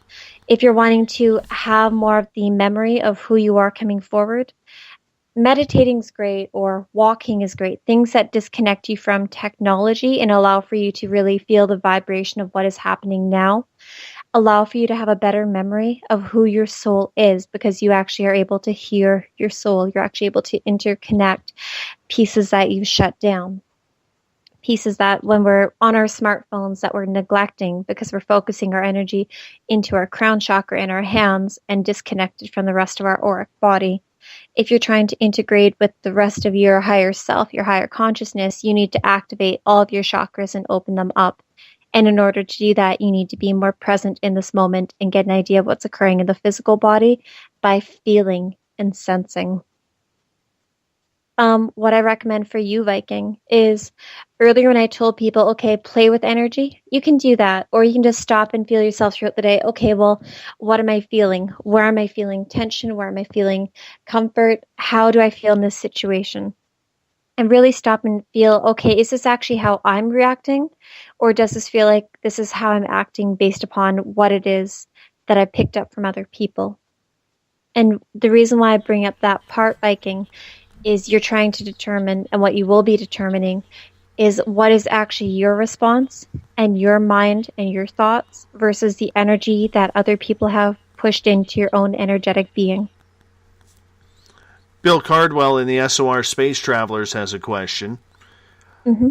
He's saying, I remember hearing Albert Taylor, Soul Traveler, talk on a show about having an out-of-body experience, and that everyone should avoid extraterrestrial creatures you may encounter while out of your body because they can harm you. Why would ETs want to do this to us? Why would they wish to harm us? Yeah. Well, that depends. Some of them do use us as a food source, be it physical body or energy body for loosh. Some beings... God, I really don't like going to the fear aspect. Some beings really do enjoy messing with our minds because it is a form of entertainment for them. And I hate to say that, but it's true. The same with how some people enjoy just creating chaos and drama in their lives, the same can be said within some extraterrestrial beings, and they just want to be entertained. Now, I don't agree with what he says, like the man that you're making reference to, Bill. And the reason why I don't agree with how we should avoid them when we're astral traveling is you need to have an awareness of what it is you're going to encounter in your physical world and in your astral world. Because if you choose to just turn a blind eye, it's kind of like choosing to walk around life with your eyes closed. That doesn't help you. It doesn't actually make life any easier. You're just choosing not to see. And so I would rather be aware of what's truly happening around me, especially when I'm astral projecting, because when we're astral projecting, we are aware of so much more than when we're awake. We're not only seeing more of the light spectrum, but we are aware of more of the multidimensional nature of reality and what is truly occurring around us. Joe has a question in the SOR Space Travelers Club. He is asking, let's get to the big question. Are the aliens trying to influence or control our social or political life? Do they contact our world leaders? Do they get abducted? Okay, first things first. They have been influencing our society as long as it has existed. They are a lot of our world leaders. A lot of our world leaders are either hybrids or they are quite literally just pawns for these beings, be it physical pawns where they have attachments to them, or they have energy beings which they directly go to for contact. Many, many, many politicians and beings or people of that nature do have contact. And to me, it doesn't matter what race you are in. It doesn't matter what area of society. You are going to find contact in absolutely all corners of our society. Do you think they're trying to rig elections? Get the right person in there? They already know who they're choosing to let win. We aren't in a democracy. We are in an oligarchy. I'm sorry, but it's true. So who's running that oligarchy? That's a good word. Oligarchy. Well, to be very honest, it's not us. I would say it's reptilians from what I've come to notice and from what I've come to observe. That's heavy stuff, man. That is heavy stuff. No. It's heavy when we don't know what's going on. It's heavy when we allow a sense of lack of control. But you have to remember, we have countless races of extraterrestrials who are excited to work with humanity, who want to work with humanity, who want to open up the doors of communication and assist us. But the majority of humanity at this time is saying, we're scared of contact, we're scared of extraterrestrials. Oh, someone come save us. Okay, world leaders, decide what it is we're going to do. They're not sovereign beings. And because they are not sovereign beings, they are allowing someone else to make decisions for them. And that is what I want for everyone to change. I want for you to return to your sovereignty, to make your own decisions, to come into your own conclusions. Because when the majority of people, 51% decides that they don't like the way in which things are being run on this planet, that they want for change to come in, that they are willing to work with extraterrestrials and multidimensionals, then not only are we going to have contact on a massive scale, but it's going to be benevolent contact. And we are going to find that many of the social economic structures that we currently have in place are going to be removed, because nowhere else in our galaxy, in our solar system, in our universe will you find money. Money does not exist almost anywhere else. They don't understand it. They look at what we're doing and they're like, why do you need money to buy food? Why do you need money to have a home? They don't have an understanding of why we're doing things the way we're doing them. Because to them, if you are born on a planet and you are a citizen of that planet, you automatically have a right to food and water and a home and things that you need to survive. That is common sense. I'm sorry for the tangent. No, I think it's great. But I think Joe brings up a good point, though. If they are in contact with world leaders, yes, and world leaders are being abducted, are they being shown more than what other people are being shown?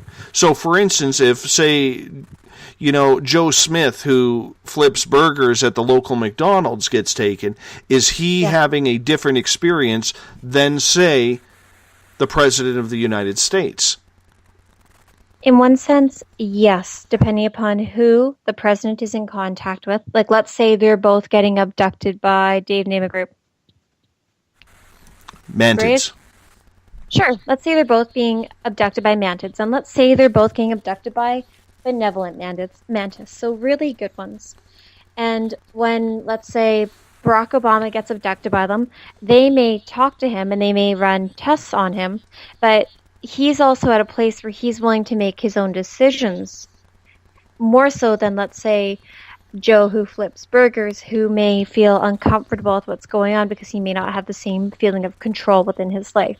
Both would be given medical treatment, both would be monitored and taken care of, but the difference with the two is Barack Obama is probably more likely to ask questions than Joe who flips burgers, because Barack Obama, I guarantee you, is aware of the multidimensional nature of reality.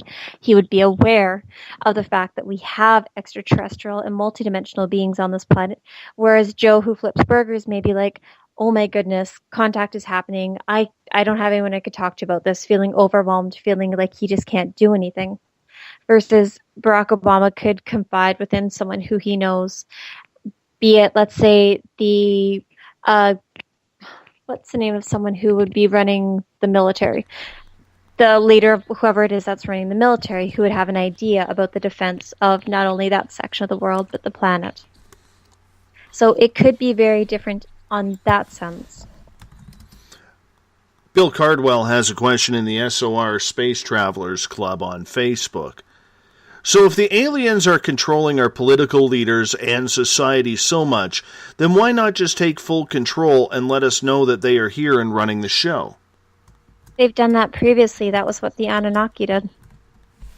It didn't work because humanity tends to get very upset when they realize that they are completely being slaves.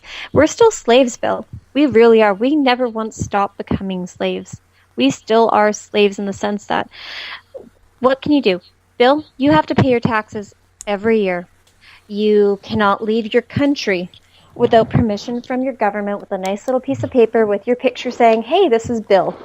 And Bill has permission from, let's say, Canada or the United States to now go to Mexico.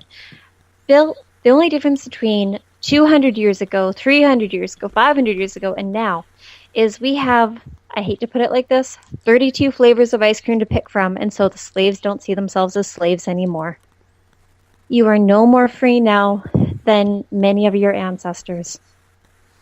And I'm sorry if that sounds pessimistic, and I really, really don't like sounding that way.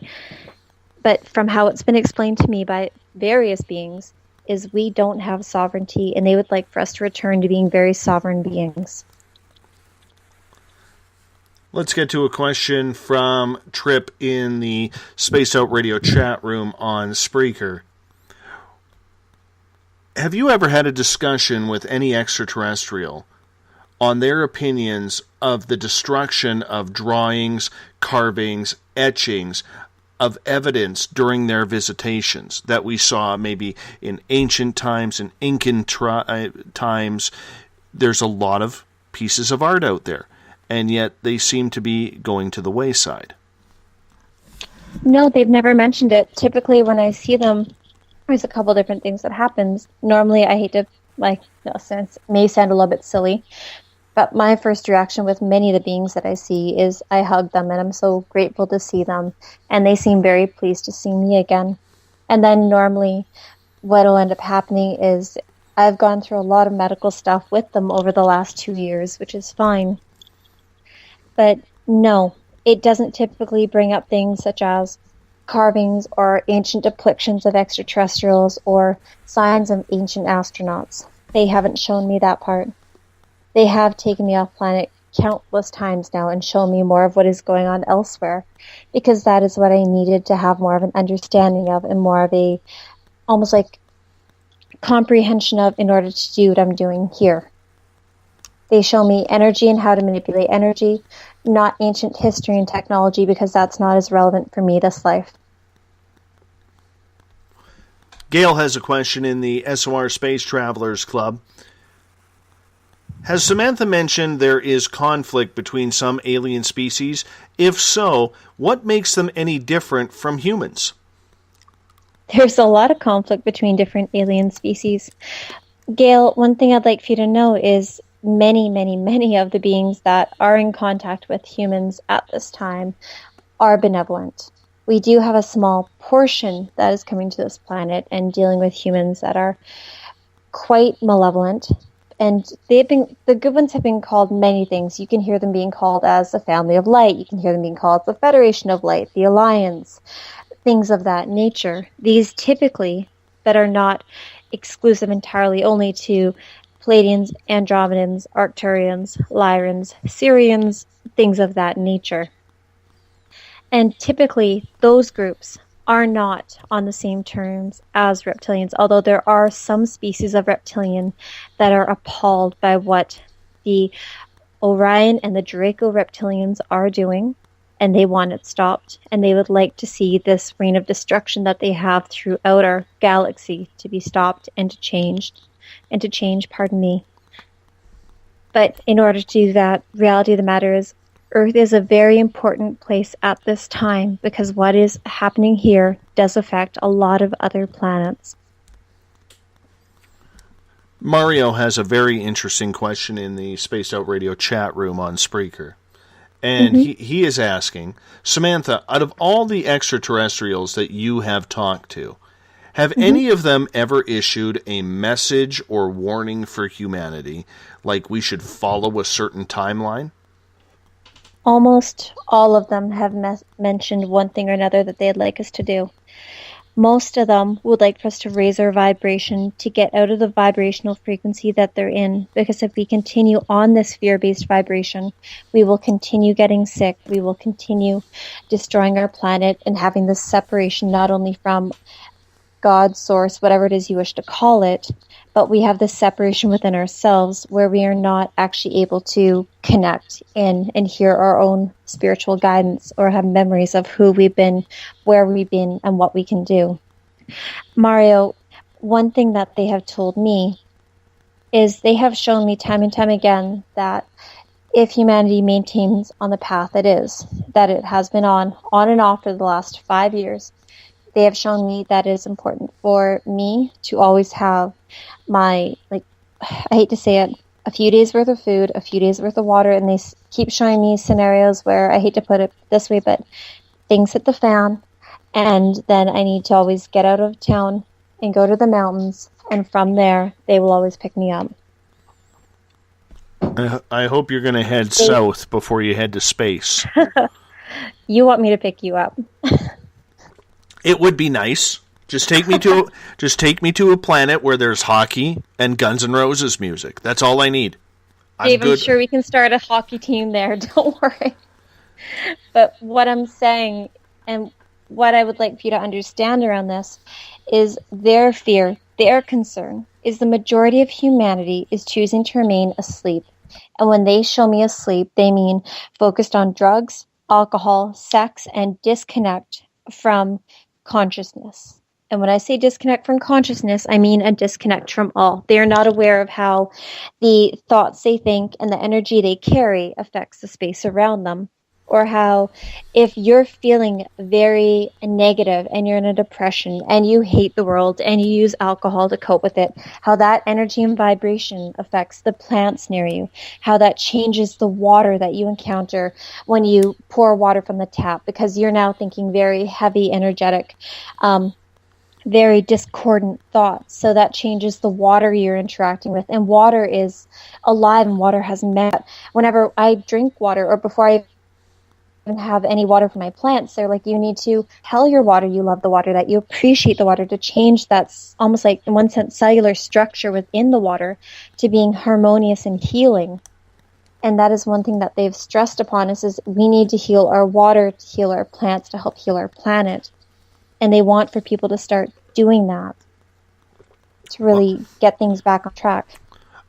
Now, I'm not sure about the whole sex thing, because any alien, time out a second here. If any alien doesn't know how good sex is, I don't want to be around them.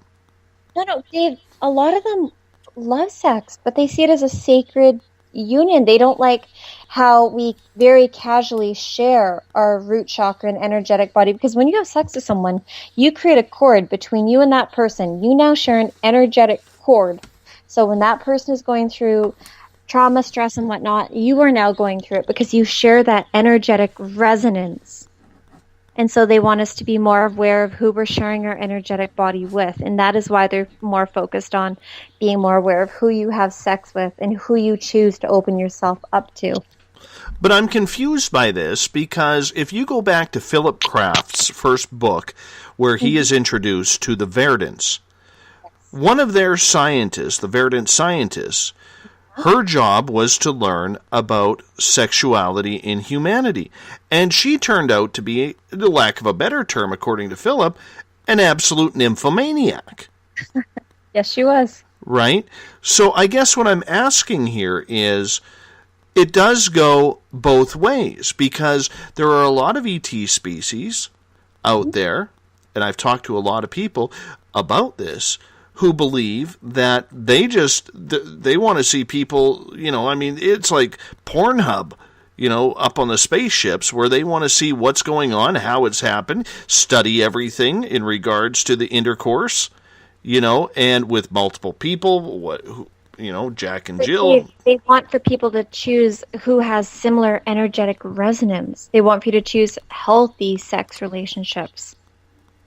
They don't want you to just be with someone purely based upon the fact that you find them physically attractive. If that person has, let's say, an energetic attachment onto them, and now you're opening up your root chakra to that person, and now you're opening yourself up to being attached yourself. That is the way in which they are wanting us to be more careful with sex. Okay. Don't agree with it. Don't agree with it. I will protest that one when I get up on the spaceship. Dave. A lot of them do love sex. Okay. That's fine. All right. Just making sure. Think of it this way. Let's say you were going to have sex with someone, and that person has a reptilian entity attached into their root chakra. And that entity is making it so the person that you are now having sex with not only has control over that person, but drains their energetic body. And now you've made a cord, a connection with that woman. And now that being is able to partially latch onto your energetic field easier. But could you not call that a succubus or an incubus? You could.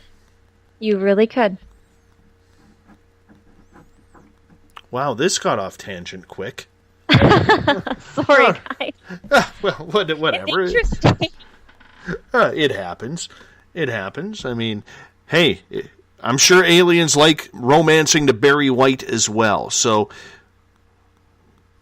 we'll make it happen. Yeah. They must really not like swingers or anything like that, or people who belong to sex clubs. I don't know. I think in one sense you're right. They probably do find it interesting because that's probably a very uniquely human thing. But from the ones that I've talked to, they don't want me doing that. And this is from my awareness, from what they've talked to me about. Gotcha. Let's get to another few questions here, as we got about 7 minutes before we're going to take our second break of the night. Shar wants to know, in the Spaced Out Radio chat room on Spreaker, what do some of the ETs you have had contact with say about Christianity? They haven't talked about it. The only ET that I've seen that has ever appeared in any form of Christian form, Shar, was one time when I was astral projecting. I found myself in the Middle East. I saw myself literally looking under I would say it would be like a military type vehicle. It was very dusty. I saw 2 little boys about the age of 4 and a little girl playing in the sand. And as I'm looking at them, I sense an energetic shift. And right beside me was a man who looked very, very Middle Eastern. I looked at him and I'm like, hi. He's like, hi. And the next thing that happened was he said, and no, pardon me. The next thing that happened was I looked at him, I said, who are you? And he said, well, you don't believe in me, but my name is Jesus. And I said, oh, okay, well, you're right. I don't believe in you. And the reason why I had said that, Shar, was I know that when you're on the other side and you're astral projecting, if you're not cautious with your energetic body and not cautious of what it is you're perceiving or the beings that are around you, it is very easy to manipulate your energetic field to showing the appearance of someone else. And I was concerned at the time that it could be, to be very honest, a malevolent reptilian trying to manipulate me.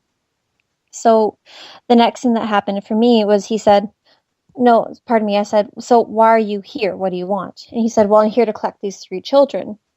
And I looked at him like, okay. And then he said, well, I've got to go.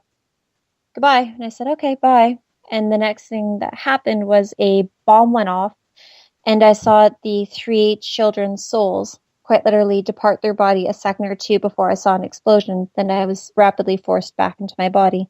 That is the only thing that I've ever seen around religion or Christianity in an encounter. You can feel when something feels extraterrestrial, and this did have an extraterrestrial energy to it. It didn't feel human, but it didn't feel like an extremely high light body energy like I would associate with something such as Jesus or Krishna or the Buddha or things of that nature. So for me, I knew that was an ET that was showing itself as this being rather than actually being Jesus. They don't typically mention things like Christ consciousness or things of that nature, but they do refer to a creator. And they have said that this is more of a, not an experiment, but the creator trying to figure things out. Watchdog is asking about a question that you answered a little bit ago regarding government. Watchdog wants to know, when will the extraterrestrials start sharing their concerns with the people, not the corrupt government? They've been doing it for a very long time. We've had contact for hundreds of years. Most contactees are in the contactee closet, which is something they're trying desperately to change. They're trying to get contactees to start sharing their information of their experiences. That way they can come more forward at a level in which people are comfortable. As it stands right now, Watchdog, they can give as much information as they want to contactees in all walks of life. But if those contactees do not share the fact that they're having contact or the information, then they don't feel comfortable moving forward if they are benevolent, because of the fact we're in a free will universe. We got a couple more questions here. We got about 3 minutes left before we're going to hop out for a break here. Tanya is asking, if they are controlling the government, why can't they govern us to be free individuals like them and help be a more sovereign civilization? That's the thing, Tanya. The beings that are in charge of our government, that are in charge of this planet, that are ruling this planet, don't want us to be free. They don't want us to remember our sovereignty, because they are viewing us as cattle. They view most people as just being stupid cattle, nothing more than a food or a resource. It's not in their best interest to have us realize our own capabilities, and they're doing everything they can to dumb us down between fluoride in the water, vaccines, you name it. And I'm sorry if that sounds too conspiratorial, but when I have ETs telling me to not get myself vaccinated, to not vaccinate my children, then I do take that as something serious. And let's see if we could throw in one more question here.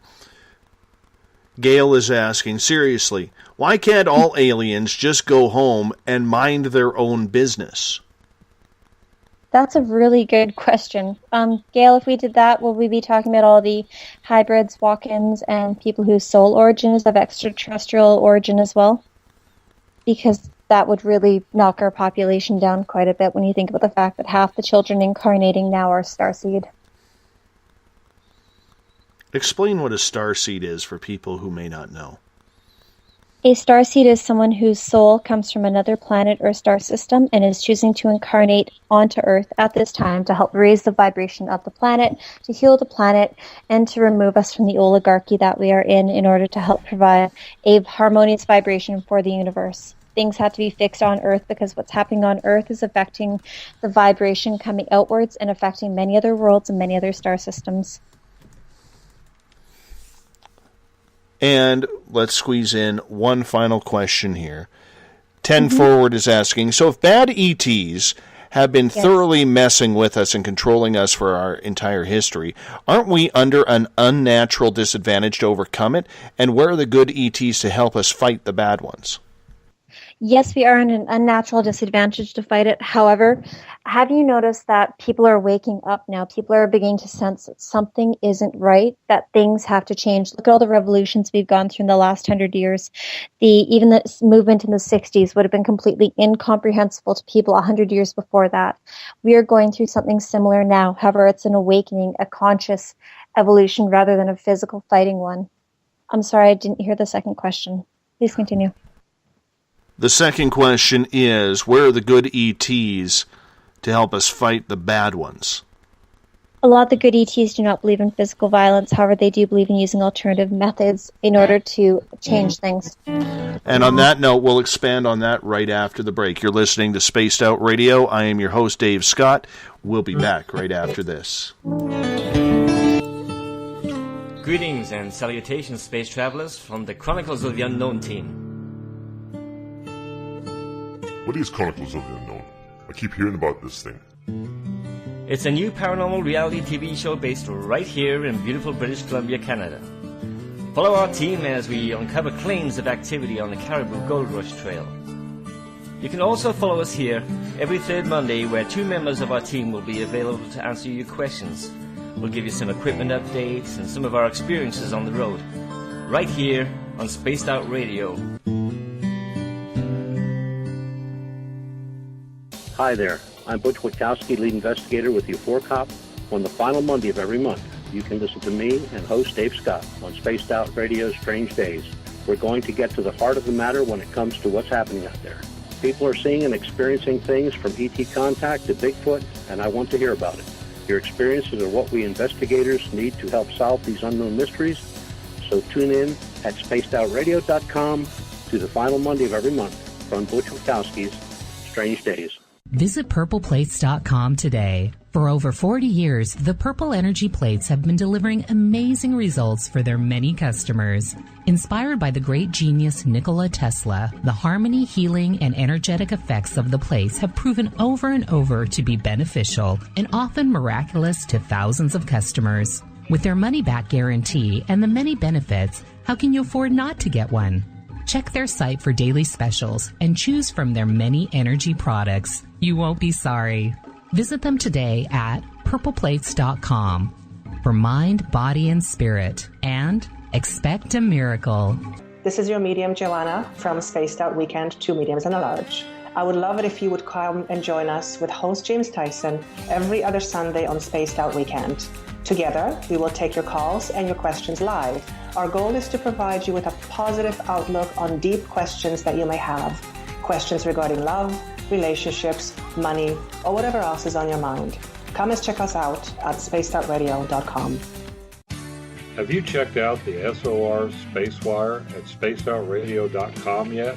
Every day we post the latest stories regarding the weird, strange, and completely unbelievable. From cryptid and UFO sightings to the conspiracy world, we tackle it all. Hi there, I'm Eric Markham, Spaced Out Radio's news director for the SOR Spacewire. And if you have a story, I want to hear it. Email me at news@spacedoutradio.com. Patrolling the Pacific Northwest, we are always on the lookout for the strange and unassuming stories that real people are experiencing. Hi, I'm Vincent Zunza from Pacific North Weird. Me and Alexandra Sullivan have teamed to bring to you those odd stories that never seem to make it into the mainstream. Stories so weird that will leave you scratching your head wondering, is this real? It's as real as it gets with Pacific North Weird. You can watch our videos right here at spacedoutradio.com. Become more intimate and interactive with Spaced Out Radio. Join our Space Travelers Club with your new membership. For $5 a month, we'll provide you with special access to the website, monthly prize draws from books to psychic readings, along with monthly newsletter, private interviews, and more. Sign up today to be part of Spaced Out Radio's experience. Every month on Spaced Out Radio, we look into the deep and dark reports of cryptids roaming around the world with me, Rob Morphy, from Cryptopia.us. I would love it if you would join me and host Dave Scott as we delve into the most arcane stories and reports regarding creatures of the unknown. My job is to hunt down the details and bring the evidence forward to you. These aren't your regular Bigfoot stories I'm talking about either. You can find out more about crypto history at spacedoutradio.com. Looking for a place to advertise at a very reasonable cost? Look no further than Spaced Out Radio. SpacedOutRadio.com has an advertising tab that you can click to check out our daily, weekly, and monthly packages to play on the radio, or our website including social media. From commercial spots to banners, we have it all. Check out our competitive pricing today.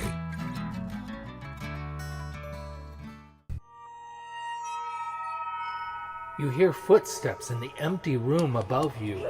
A rocking chair begins rocking by itself. Don't be afraid of the things that go bump in the night. Reach for Spirit Storybox, the iPhone app the Huffington Post UK called the only ghost hunting app you will ever need. Spirit Storybox. The spirits are telling their stories. Are you listening? Strange creatures lurking in the night, the sounds of wood knocking in the forest, odd happenings right out of a fictional world. These are the reports I love. Hi there, this is author Ronald Murphy, and I would love it if you join me and Spaced Out Radio host Dave Scott the second Wednesday of every month on our journey into the unknown land of cryptozoology at spacedoutradio.com. From Mothman to Frogman and everything in between. Hey, they don't call me the crypto guru for nothing. Find yourself constantly looking up in the sky, looking for answers? Have you had extraterrestrial contact? Are you an abductee? Looking for answers to your experiences? Hi there, I'm R. Keith Andrews, Spaced Out Radio's resident ET expert. Join me live the first Friday of every month where I take questions from the Spaced Out Radio chat room and help you understand those from the far-off world. It's 2 hours of knowledge every experiencer should listen to. Hope to see you there. Did you know that Spaced Out Radio runs 7 days a week? Hi, it's James Tyson from Spaced Out Weekend. Every Saturday and Sunday night, starting at 9 p.m. Pacific, midnight Eastern, you can join me and my guests for some great chatter about what's going on out in the universe, or even in that dark part of the basement you really don't want to go back into. Well, let's find the answers to your experiences together. So come on up to Uncle Jimbo's cabin on the weekend. For more information, look us up at spacedoutradio.com.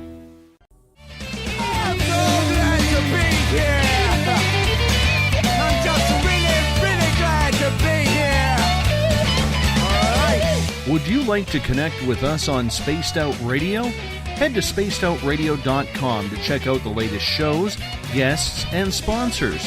And don't forget to sign up for the Space Travelers Club. You'll find all you need at spacedoutradio.com. Welcome back to the final hour of Spaced Out Radio tonight. I am your host, Dave Scott. Good to have you with us. If you're taking part in the SOR Space Travelers Club on Facebook, on Spreaker at the Spaced Out Radio chat room, and on the Revolution Radio chat room, thank you so much for your active participation tonight. Tomorrow night, we're going to have another fun night. The crypto guru, Ronald Murphy, will be back, as we will be talking giants starting at 9 p.m. Pacific, midnight Eastern Time for 3 hours with the Crypto Guru. Remember, if you want to follow us on Twitter, you can do so at Spaced Out Radio. Give our Facebook page a like, Spaced Out Radio Show. On Instagram, we can be followed at Dave Scott, SOR. Subscribe to our YouTube channel, Spaced Out Radio Show, and visit our website, spacedoutradio.com. While there, you can join the SOR Space Travelers Club. It's just $5 a month, and with that, you get your name put into monthly prize draws, access to a special section on our website. You get a heck of a lot more. The other guys, they just give you access to their archives, not us. We're giving back to you, the Spaced Out Radio listener, when you sign up for the Space Travelers Club. So do so at your convenience.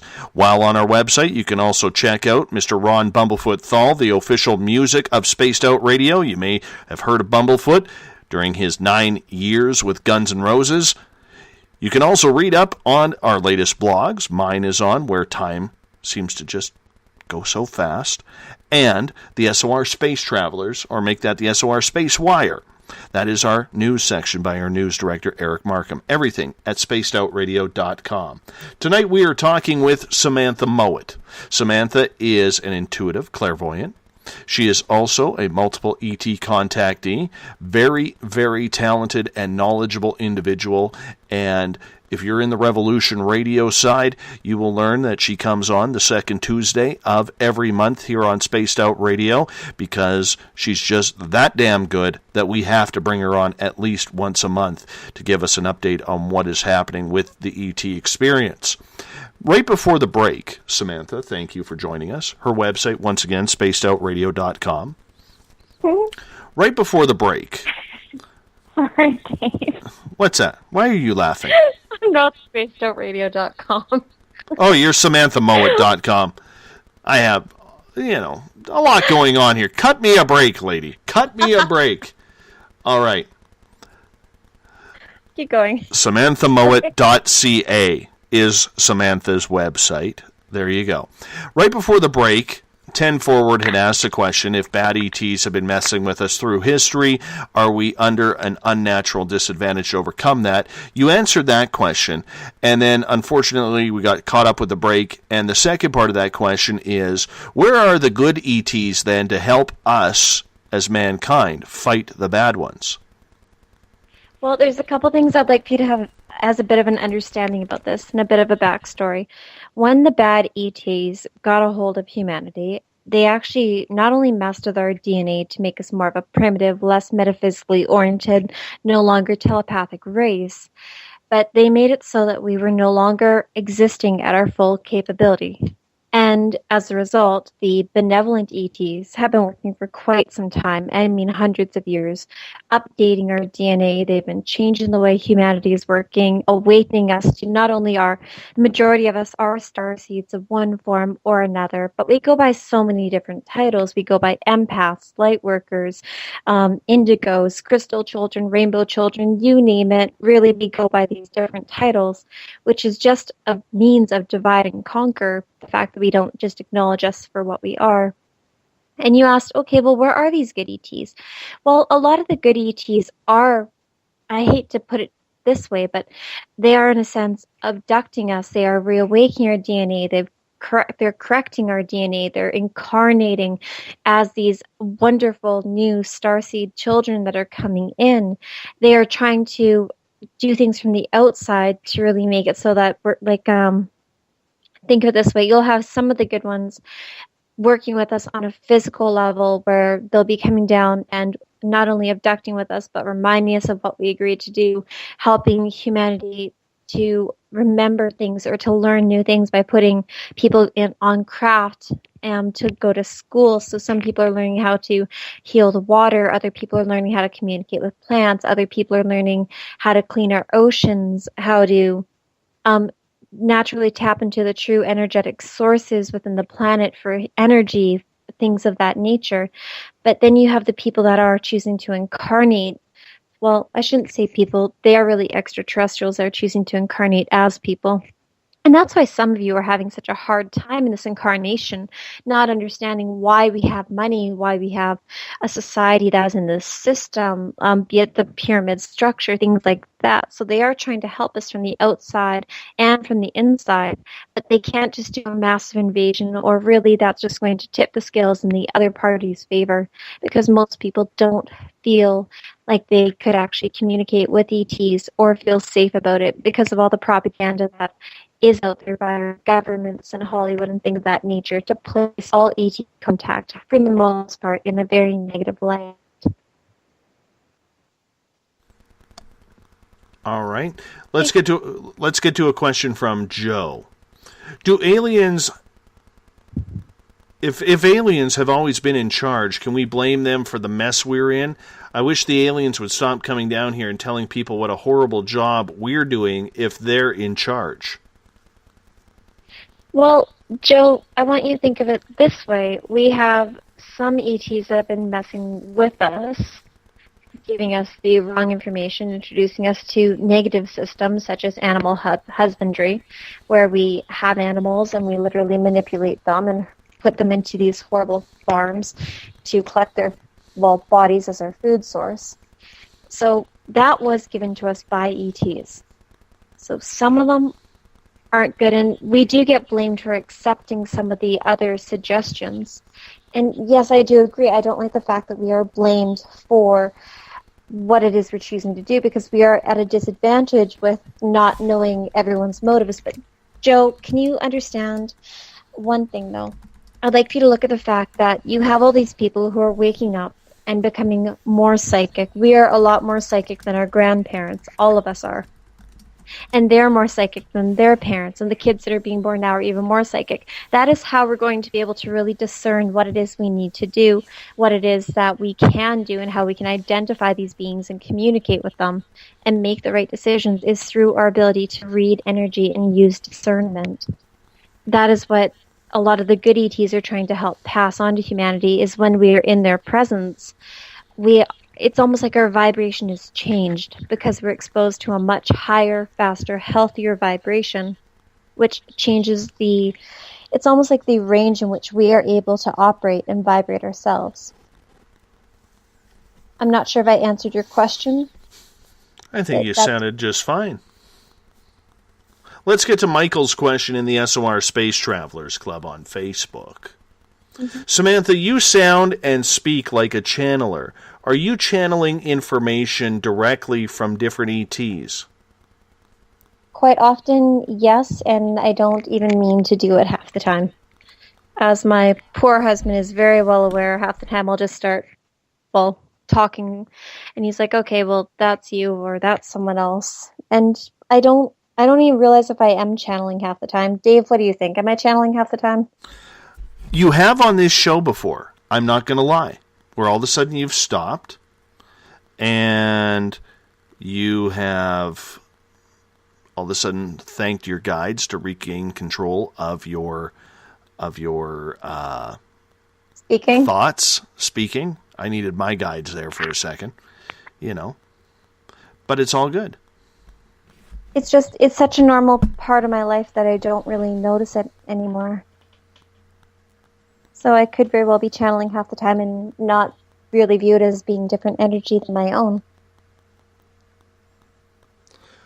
Let me ask you this. With all the ET contact you made, would it be possible for you to do a live channeling session on the show when we have you on 1 month? Yeah, it should be fun. Just let me know ahead of time so I have no coffee that day.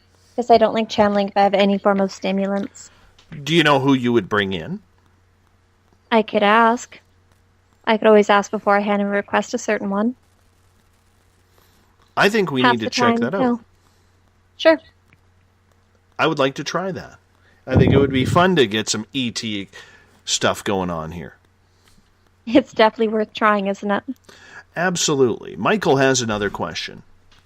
Why are some abductees only abducted once and others multiple times? Well, it depends on a couple different things. If you think about the soul contract aspect, which I keep bringing up because, believe it or not, soul contracts are actually quite huge. If, let's say, Dave is a contactee, he may just be contacted by, let's say, the Anunnaki. And the Anunnaki are like, okay, well, Dave's one of our own. Great. We're just going to check in on him. Hey, look, he's doing good. Okay, well, he doesn't have any specific jobs that he's agreed to do for us. Moving on to the next person. And then let's say when it comes to someone who's contacted like me, where on a soul level, you've agreed to work with these groups. And I've agreed this life. I've agreed in a couple different lives. So I have several different contracts in place. Where I've said, okay, I will do this for you, and I will do this for the Pleiadians, and I'll do this for the Greys, and I'll do this for the Reptilians.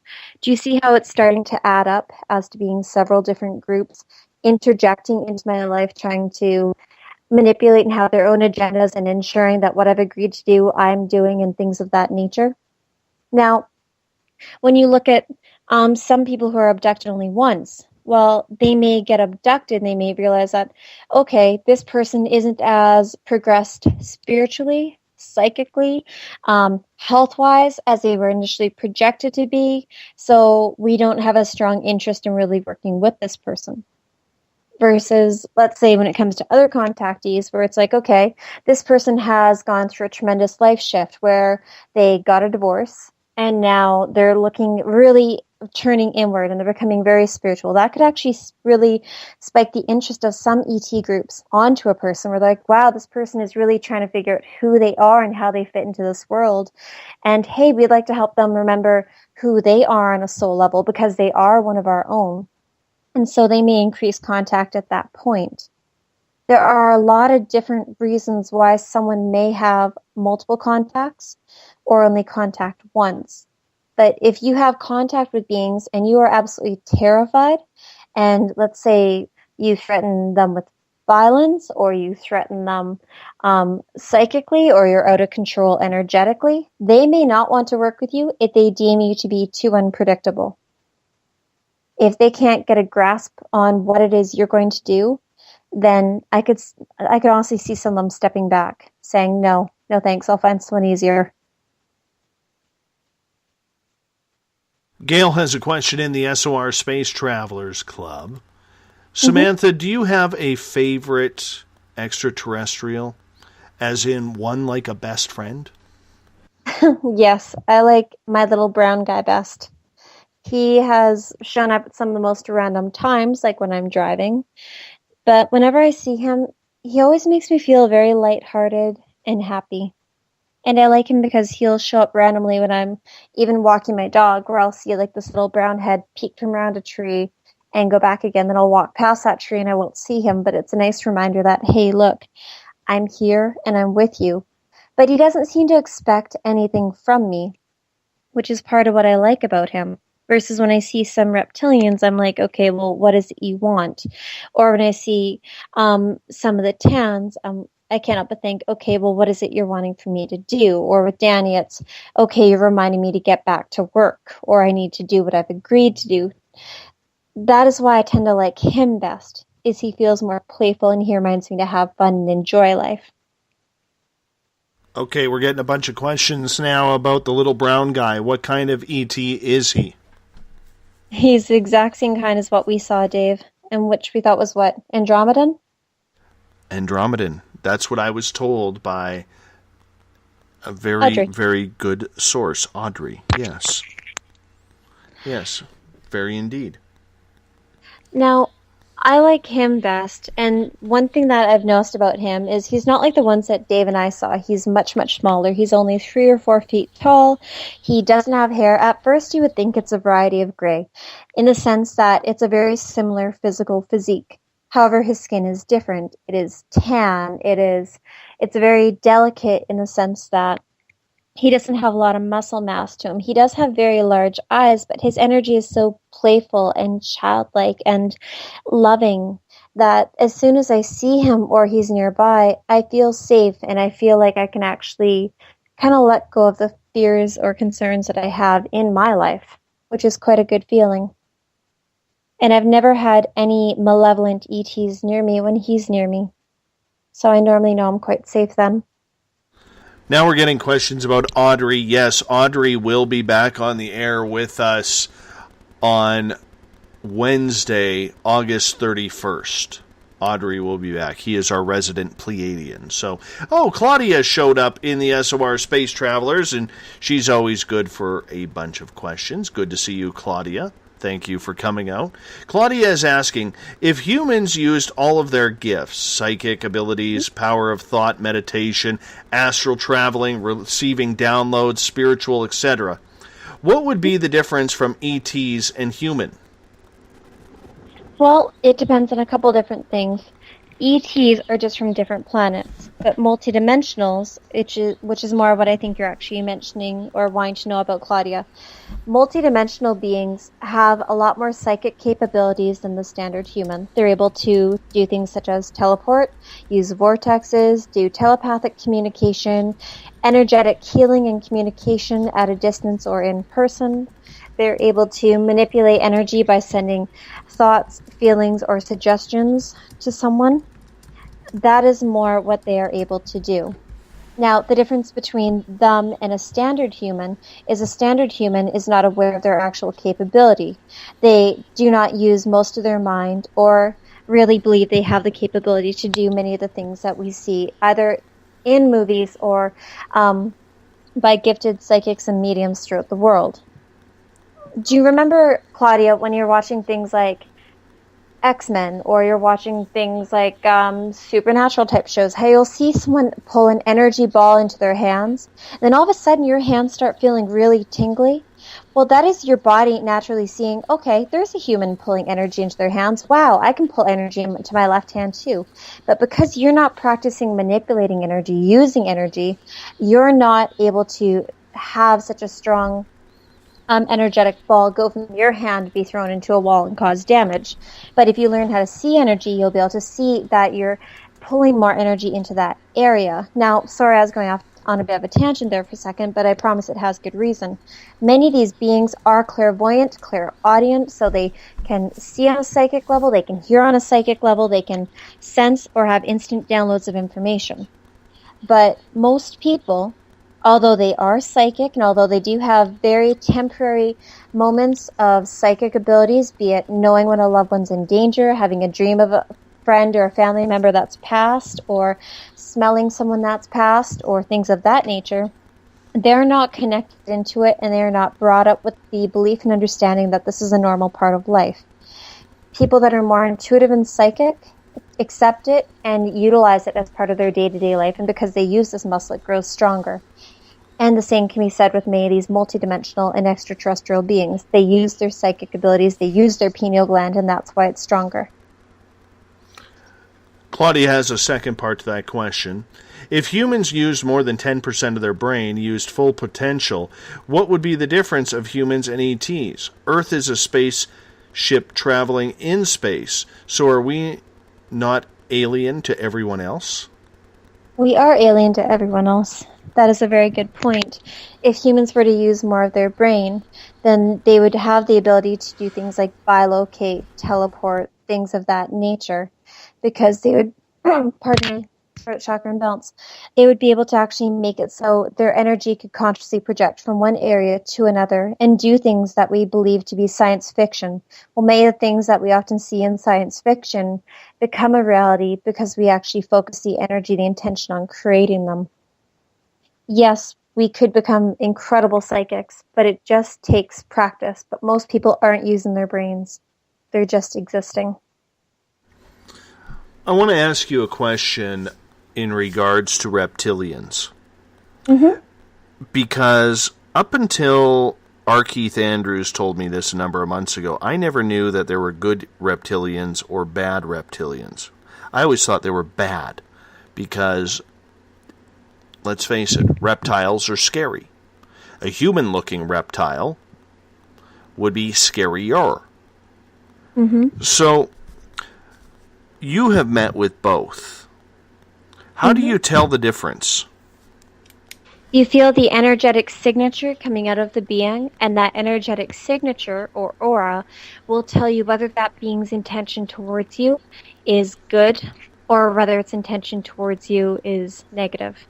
So the first time that I met a reptilian, Dave, was, I think it was 2 days before Countdown to Contact, and I had astral projected into the location where the conference was held, because it was very much so on my mind lately before that conference. And when I did that, I saw my first reptilian being. He was 6 or 7 feet tall, well over 200 pounds, very muscular, and he was in the corner. And one thing that kind of struck me as a bit odd about this being was I knew he was male right away, but the fact that he was wearing a cloak, so I could only see the fact that he had a very reptilian face and a general outline of his body while he's wearing this burgundy-colored cloak, threw me off. And as I looked at his very beautiful, pardon me, I always get a throat chakra imbalance when I talk about these guys.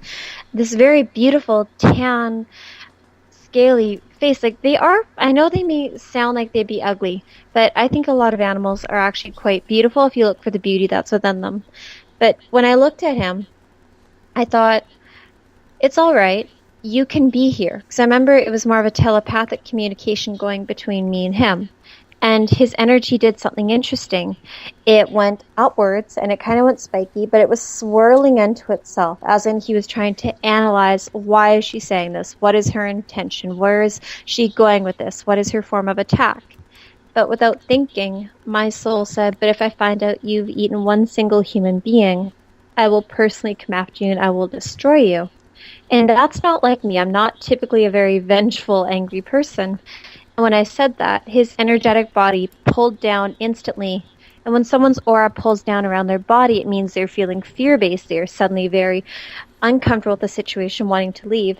And that is when I learned that you could pull a massive amount of source, God, creator energy down onto your body, into your heart space, and circulate it out of your energy cores and push something away energetically. Well, that was my first encounter with a reptilian. And when I woke up, I was shaking because I couldn't believe that I had said something so brazen, or that my soul's reaction was to react that way when I saw that being. Up until that point, I had no recollection of ever seeing reptilians. In fact, my soul was wanting to doubt they existed. I was really hoping on one level that David Icke was wrong about them. I really didn't want to believe that it was a possibility for these beings to exist. And it wasn't until I started meeting more of them that I started to realize that there are differences in personalities with these beings and that they do not all hold the same agenda. So, what part are you curious about? I guess I'm curious with the fact that, you know, when we think reptilian, we think about, you know, hybrids or the way they've worked their way into the governments. And, you know, we hear that Hillary and Bill Clinton are lizard people. And it's just the way it's played around. Okay. Well, for me, I didn't want to believe that they were in our hierarchies. I really didn't. And it wasn't until I think it was a couple months later that my next encounter with a reptilian being was I found myself astral projected to a cafe type place. It felt it felt almost European in a lot of ways. And when I was there, I noticed I was outside and it was bright and sunny, and I thought, okay, how bad could this be? I'm sitting in front of a being and it's bright and sunny and the energy feels like it's fairly light outside. I don't feel like I'm being threatened. Until I started really pushing my energetic body into the being that was in front of me. And she was a woman and she looked human, but she didn't feel human. She felt identical to the being that had contacted me at Countdown to Contact. And as I felt her, I'm like, okay, she's reptilian. And she was being very, this is going to sound like a very juvenile way to put it, but snooty booty. She felt like she was very stuck up and old worldly in the sense that she was old money. And she was used to having people do what she wants and that she can buy anything she wants. And she had told me, I will give you $400,000 a year and you will stop talking. And you're never going to mention this again and you're not going to pursue this further and you're going to find something else with your time. And I told her, and I was laughing because I thought, no, that's not going to happen. $400,000 is too little because I knew she's offering me money. Well, I have no interest in money. I have a strong interest in souls and saving souls and moving forward in that sense. So her offering me money was actually quite appalling. And so when I had made it very clear that I would not be saying yes to her offer, there was a huge shift in her energy and she was no longer healthy. I noticed that her energy became very depleted at her bottom two chakras, where she was balanced a moment ago and comfortable. I could feel pain coming from her. I noticed that as she got up from the table and ran, like pretty much a walk, run, some speed like that, towards the bathroom, that there was blood on the ground. And as I walked into the bathroom, I noticed that she must have been having a miscarriage because her energy was depleted in those chakras because she was bleeding to that extent. And I was not aware that these beings could feel a sense of love or disappointment in losing something that was dear to them on that level. And I remember saying to her, are you okay? Do you need me to get help? Do you need for me to go get someone? And I was surprised that my soul would react that way to a different type of reptilian. So it's really odd, the different ways in which you can encounter them. And they're not always going to show themselves as a reptile being in front of you. Although now, when I meet them, they do not bother to cloak. They just show me their bodies, and I'm okay with that. How do they show you their bodies? Like, if I was standing next to you, would I be able to tell that it is reptilian, or would it be just for your eyes only? For the most part, you'd be able to see them as well. When I've encountered them lately, I typically have been encountering reptilians that are pure black. They are bigger than the tan ones. They do have tails. They are not wearing any clothing. And I've met a couple that have red eyes and a couple that have yellow. And all the black ones that I've met, they're very interesting in the sense that I've only met male ones. I haven't seen a female reptilian now in quite some time. You would be able to see them, although typically they seem to be bombarding my astral projection state, and they seem to be keeping other beings away from me. That is what I'm not understanding about my encounters lately. The thing that I don't like is, with everything that's going on with my encounters, it seems like in the last month they pushed the majority of beings away from me, and that I'm only seeing them, and I'm only seeing someone that they have attempted to do a love bite with between me and someone else. Someone who I know they want for me to be in a relationship with, not someone I want to be in a relationship with. You would be able to see them, but it's different. How do you combat that? There's a couple different ways. You are able to draw. It depends on your energetic focus. And if you pull in a lot of love energy, you are able to make it so they're not comfortable being near you, so typically they will leave. However, like when I woke up in March and there was that black reptilian again right beside my body when I was sick, and I was horribly sick the last time I came to the island, it was different because I just simply told him to go away, and I think he left fairly quickly after.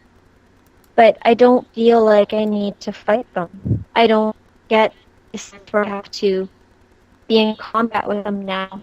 It's a matter of changing my energy, changing my attention and focus, because fighting is more of what a lot of these beings want to do. If you fight, you're in that same trap that they want you to be in. If you fight, you're theirs. But if you change your energy and your approach, then it's more difficult for them to work with you because they can't operate on that same level. So that is how I change it. Michael is asking in the SOR Space Travelers Club, Samantha, have you ever done any sketches of the different ET types? I'm in the process of it, and Dave, you know I'm an absolutely lousy artist, but when I channel and I ask them to work through me, then I can do some fairly beautiful work, at least in my opinion. Michael, I'm trying to have that done as I release the videos on YouTube. I'm hoping to have about 200 videos up for the end of October, and I plan on releasing pictures of them that as I go, of what the encounters were like and what the beings look like and things of that nature. Joe was asking in the Spaced Out Radio chat room on Facebook, the SOR Space Travelers. Earlier we were talking about owls. Do extraterrestrials give screen memories of owls and deer to people, or are there just a lot of animals around his property? They do give screen memories of owls very, very frequently. Deer, I cannot be certain, but owls I have seen quite a bit. I find that whenever I come to the island, it seems like I see owls quite often when I take my dog outside for a pee, or we'll hear owls really early in the morning, or you'll start to see them in the trees. It's quite interesting how they choose to work with owls, though. Is every owl an ET? No. Definitely not. Although it is very common for beings such as greys to use owls, because we do have some larger owls out there that could be a couple feet tall, and for them to project the memory into your mind, owl, owl, owl, owl, owl, a repetition of the word owl coming out of their mind for you to believe that you are seeing one. Claudia has a question in the SOR Space Travelers Club on Facebook. She is asking, how many encounters have you had, Samantha, and what percentage of those encounters is with meditations, dreams, or in an awakened state? Well, I would say I've had well over 200 just in the 2 diaries that I have in front of me. I used to have diaries from when I was a kid, although I could not find them to save my life, which I find interesting. Well, Claudia, the majority of them are either astral projection, although quite a few of them are done in person. And the ones that are done in person can throw you for a whirl sometimes. I would say the majority, probably 40-50% are astral projection. I'd say probably 30 of them, like 30%, are done in waking state. And I wouldn't really say meditation with the rest so much as unexpected, or where you're just kind of in day-to-day life and the encounter. So whether it's giving a psychic reading, or taking my dog for a walk, or driving down a highway and seeing craft, things of that nature, things when you shouldn't really be seeing something, but you do. I don't have time to meditate half the time. I love meditating, but I don't have time. That brings up a good question, because with my contact, Mm-hmm. I have put it out there, and I'm curious to get your opinion on this. I have put it out there that I really want no part of having any type of contact unless I am in an awakened state. Mm-hmm. And since I put that out there, because I'm tired of I want what you and I had, okay? What you and I had in the forest in British Columbia here in April of 2014, around April 15th, around that date, at 2 o'clock in the afternoon. I want that to happen again. And I believe I have been taken a few times since then, 3 that I'm pretty sure of. But lately, I have really been focusing, saying, hey guys, I want to have contact, peace, love, and light, with the good guys and all that kind of stuff. But no more of this bedtime fodder. If you're going to come for me and you're coming to make contact, I want what I had in the forest. If I'm projecting that out to the universe and whoever picks up that signal, would they just laugh at me and say, no, we'll do it on our terms? Or will they say, okay, that's what you wanted. You have to now wait for the right time for that to happen? The majority would try to make it happen at the right time, if it's groups that are willing to work with you. That's the tricky part, is having the groups that want to work with you, and they're not what's going on in your life, because they do have to monitor us to a certain extent to be able to have things really fall into place, Dave. If it's going to be a conscious contact, you got to remember, we're spending a third of our lives sleeping. That makes things a lot easier timeline-wise for them to just jump in and grab you in your astral body. Because you can be astral projecting into space, and then they can be like, oh, look, it's Dave. Perfect. Hey, Dave, come on over. No, I understand that, but I sure as hell don't want it to be a one and done with what I experienced with you in the forest. Mm-hmm. I want that again. I'm craving that again, to be honest. Let's go camping. That's the best way to meet ETs. Go camping. Get away from people. That's why I moved up north. That's true. But you got to remember, if you're out in the woods, it is easier to land a craft or to open a portal and for them to walk out and see you and to talk to you. There's nothing to really chart the energetic spike or change if you're not near technology. But if you suddenly open up a vortex in a wall, you know something's going to pick it up. Let's get to another question from Claudia here. How many ET encounters have you had, Samantha, where you have met maybe human hybrids in daily life? Over 20. I don't know, quite a few. How do you know if they're a human hybrid? Well, there's a couple different ways, Claudia, we can start to figure out if someone's a human hybrid or not. And I don't just mean starseeds, which starseeds are all hybrids, but that's completely different. Claudia, look at someone's eyes. When you look at someone's eyes, you can read a lot about their soul. You're able to feel, okay, this is what's going on with their vibration. Have you ever been to, let's say you're in a grocery store, or like me. I went to Walmart, and the reason why I typically have boycotted Walmart now is I actually met a hybrid in there. I was in Walmart, and I needed to grab 2 things. And when I was walking away from the till and I'm walking past the lotto thing, I noticed a spike in the man's energy that I'm walking by. And typically when you sense a spike in someone's energy, it means that they are suddenly fascinated by you or watching you or doing something in that manner. And I'm not an egotistical, arrogant person by any means. I'm really not. But I felt this man have a very strong fascination with me. So, of course, like most people, I've got my headphones plugged in, and I'm listening to my music. So I mute my music, and I stop directly in front of the cameras that are at the very front of Walmart. That way I know that this man is caught on film if he's going to try to follow me out to my car. And when I stop there, he walks right up to me, and I notice something's not right about his energy. I'm having trouble breathing. I'm feeling very uncomfortable. I'm feeling like his energy body is pushing onto mine. And he walks, I kid you not, within 2 or 3 feet of me. And he's quite tall. He's like 6'3", 6'4", somewhere in there. Late 40s, maybe early 50s. And he's in my energetic bubble. And he's like, "Can I help you?"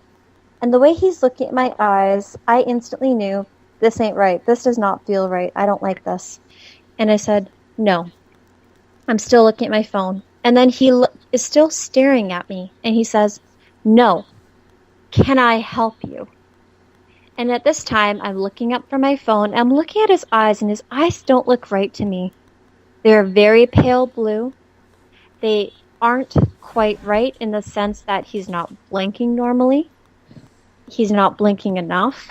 His aura feels like it's dominating. I felt so uncomfortable that I was honestly having a hard time breathing. And I said, "No, what do you want?" He's like, "Well, I work here." And I'm like, "Okay." And he says, "Where are you from?" I'm like, "I'm from Vancouver." He's like, "No, you're not. I've seen you coming in and out of here for a couple months. You live here." I'm like, "No, I'm from Vancouver. I just moved up here." And now you're maybe wondering, okay, well, why am I bothering to share this? And then I start looking at this man's energy body. And because I was so distracted, I wasn't relaxing my eyes enough to be trying to look at his aura. I remember sensing, okay, I feel the vibration of red. Okay, I've noticed his aura is actually quite tall. He's taller than me. I can tell his aura is a lot taller, but this is really dominating and almost like it's trying to be threatening. And I thought, well, this isn't right. And then I asked the man, "What do you want?" And I asked him, "Are you accusing me of anything?" And he said, "No, I just want to know if I can help you." And I said, "No, you can't help me." And I found out that he was apparently the manager of the store. And if I had known at the time that reptilians were going to be using human bodies and using their hybrids to try to use threatening techniques at someone, I would have got really damn mad if I had known at the moment that's exactly what he was. And so I was so angry and so freaked out by what was happening that my guides got me to walk in a different direction than where I parked my car, to walk a huge loop around my car to make sure he did not know which vehicle was mine. But that was the first time that I've really had a strong recognition of, oh my goodness, that is a human reptilian hybrid, and it was just trying to threaten me in person. You can feel when someone's pushing their aura onto you. You can see when their eyes don't blink properly. When you look at them and their skin doesn't look right. When their energy doesn't feel right. That is a good way that you can start to tell if someone is a hybrid or if they are of reptilian origin. Claudia has another question. Do they recognize you knowing that you have contact? They do. They can see something in our energetic body. They are able to feel a vibrational shift when we are more aware of our soul origin. They are able to not only perceive that our energy is more of a awakened state, but our energy tends to become larger. Our energy bodies are bigger when we have contact. Do human hybrids share information with you? No, but I also don't ask them for any.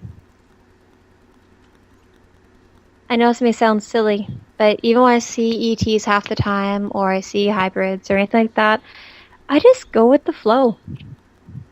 I know that may sound a bit odd, but whatever information I'm meant to have will always find its way to me. I don't want to live every moment analyzing and overly asking questions, because I feel like that's forcing things to come forward, when really what's meant to come forward will come forward naturally. Mario has a question in the Spaced Out Radio chat room on Spreaker. Mm-hmm. Samantha, do you believe that you have had any alien children yourself? Yes, I do. I've met a couple.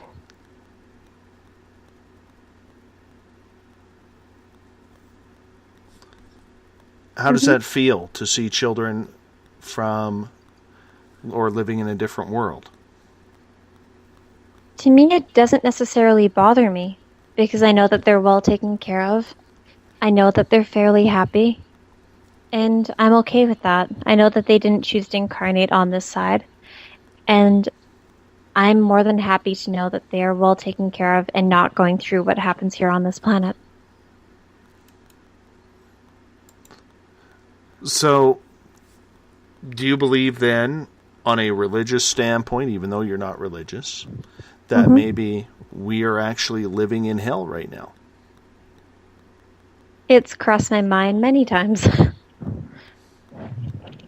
In one sense, I could see how Earth could be considered hell of the universe. Think of what we go through and what this planet has to offer, but what it is currently being used for. In one sense, I think it could be a heaven on earth or hell on earth, depending upon what is going on around you.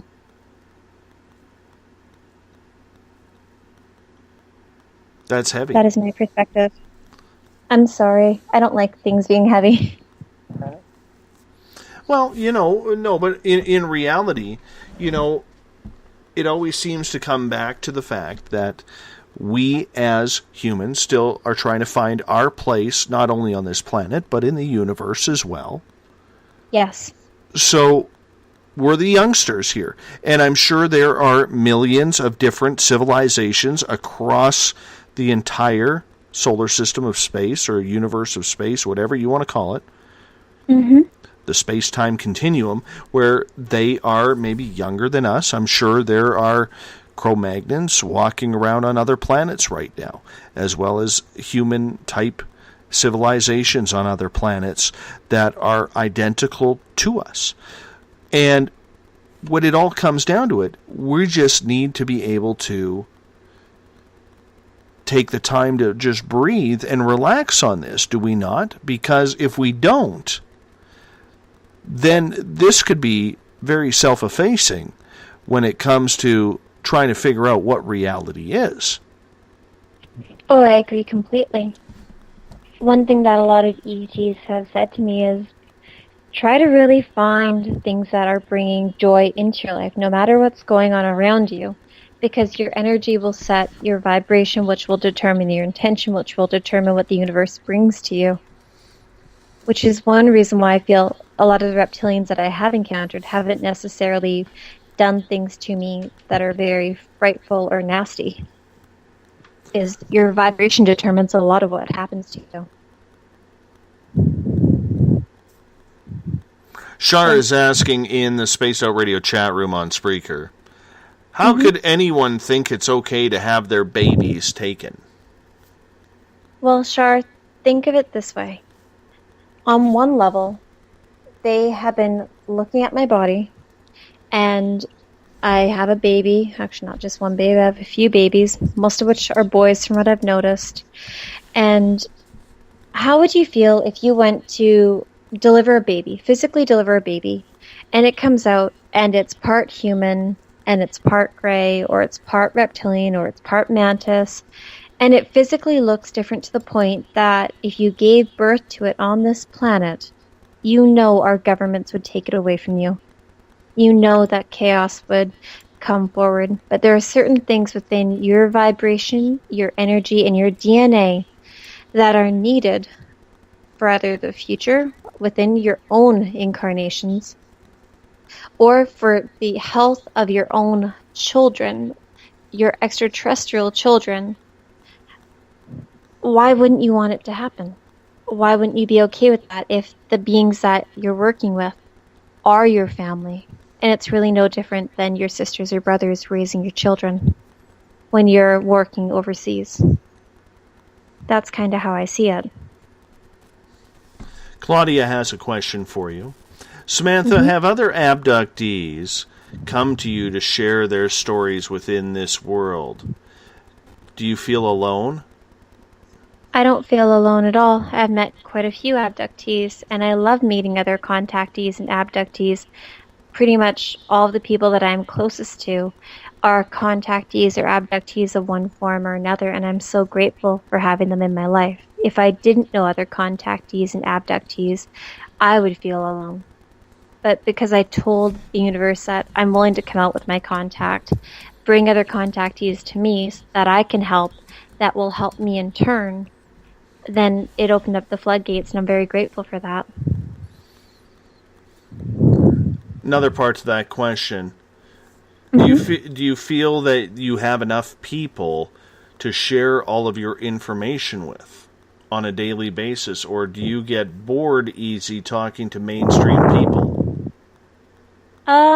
I do get very bored talking to mainstream people because they just typically don't get it. They're looking at things from a very 3D perspective, and it sometimes feels like you have to dumb things down a little bit. Although, that said, the majority of people that I do encounter are very open to this, which is nice. I don't ever feel like there is ever enough people to talk to, because I feel like we all have so much information that we should share with one another, and it would make the world a better place if we could, and I believe that we should. Have you had your ultimate extraterrestrial experience yet? I don't believe there is an ultimate. It doesn't really seem like it ever stops. This last month has probably been the quietest month in the last 5 years, and I'm very grateful for the break right now. I don't think I've ever had an ultimate one. Using your imagination, your want, and your wish list, what would you like to see happen? ET-wise or life-wise in general? Well, ET-wise. Oh, I don't know. Let me think. Probably to have a better understanding of why they introduced me to the being that was my husband before I got stuck here. I'd like to see him again. I miss him. Do you know what he looks like? I do. He's got reddy brown hair, and he's taller than me, and he's of the same soul family, and I do care a lot for him. He's very similar to me in a lot of ways, but it really sucks when you know who your soul is married to and that you're not able to be with them.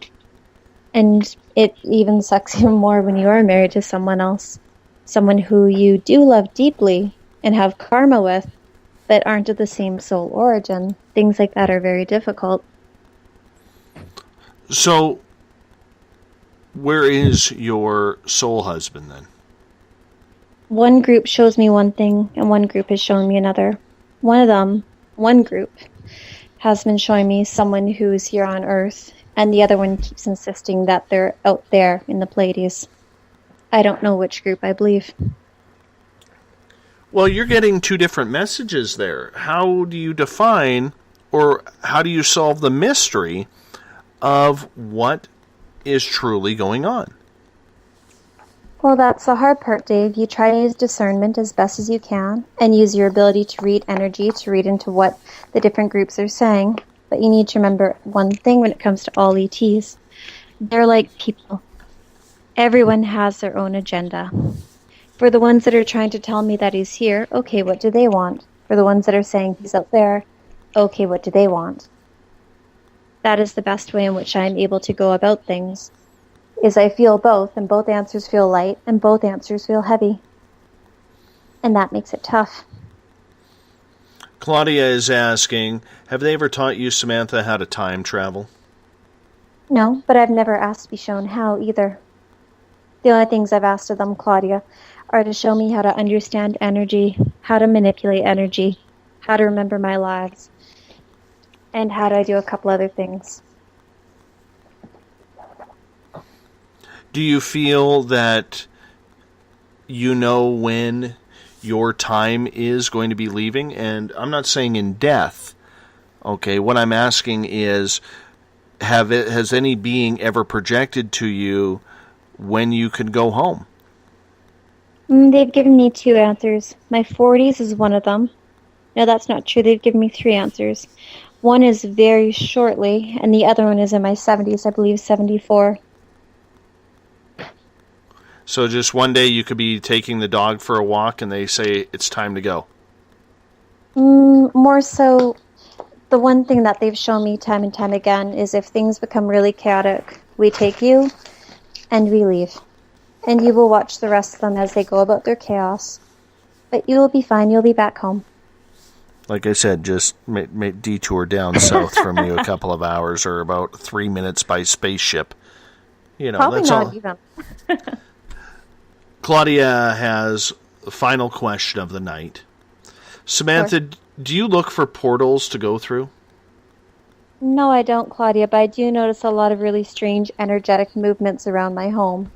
Things that look like they're almost like energy vortexes or portals. And sometimes when you see them, you know that they are stagnant, as in they may have been opened recently, but are not open at this current time. I don't think to try to go into them unless something brings me into them, because I don't know where they're leading or whose they are. Think of it this way, Claudia. If you see a portal in the wall, and you're not sure if that's leading you to a benevolent being or malevolent one, would you walk into it when you're completely uncertain? I wouldn't. I really wouldn't, because multiple beings can use the same portal area. And so for me, I'd rather be safe and sure than pursue something completely blind. So that's my perspective. Samantha, we got about 1 minute left. I always like to spend that final minute with you. Mm-hmm. Tell people how they can get a hold of you, how they can get their experiences to you, and what they can do to get in touch with you.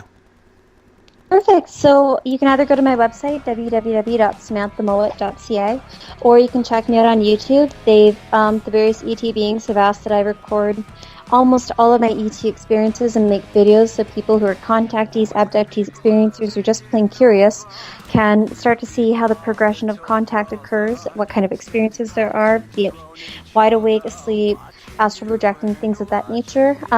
You can always send me an email at samanthamowat@live.com, or the very simplest way is you can always end up Skyping me. I'm always happy to have people Skype me too. And with that, we'll talk to you in exactly 1 month and 3 days. Ooh, how fun. 4 days. September 13th, Tuesday, September 13th is the next time you are on Spaced Out Radio. Samantha, I'm going to get you to hold on. I am going to take this show all the way out of here, because that's kind of what I do at this time. Once again, my friend, you were fantastic. Many compliments in all of the chat rooms for you and the effort and the knowledge that you are able to share with us on a monthly basis. So thank you so much. You're most welcome, and have a good night, everyone. I look forward to talking to you again soon. Samantha Mowat. SamanthaMowat.ca is her website. Clairvoyant, intuitive, ET contactee. This woman is brilliant. Like I say, she is the best hidden secret out there when it comes to the field of ufology. Thank you so much to everyone taking part in the Spaced Out Radio chat room on Spreaker, the SOR Space Travelers on Facebook, and on Revolution Radio's chat room. Yeah, we're on Studio B. Keep it up. We loved your questions tonight. Love being able to ask them to our guests, because that's the way we do it. Tomorrow night on the show, the crypto guru, Ronald Murphy, is back with us. Starting at 9 p.m. Pacific, midnight Eastern Time. We will be talking giants with Mr. Crypto Guru tomorrow night. Always a pleasure to have you guys on with us on a nightly basis. Keep it up. Remember, you can follow us on Twitter at Spaced Out Radio. Give our Facebook page a like, Spaced Out Radio Show. On Instagram, I can be followed at Dave Scott SOR. Subscribe to our YouTube channel, Spaced Out Radio Show, and our website is spacedoutradio.com. Don't forget to join the SOR Space Travelers when you're there. And click on the music man, the music myth, and the music legend, Ron Bumblefoot THAL, formerly of Guns N' Roses, the official music of Spaced Out Radio. Thank you so much for tuning in. We'll talk to you in exactly 21 hours from now. Have a good one, everyone. Good night.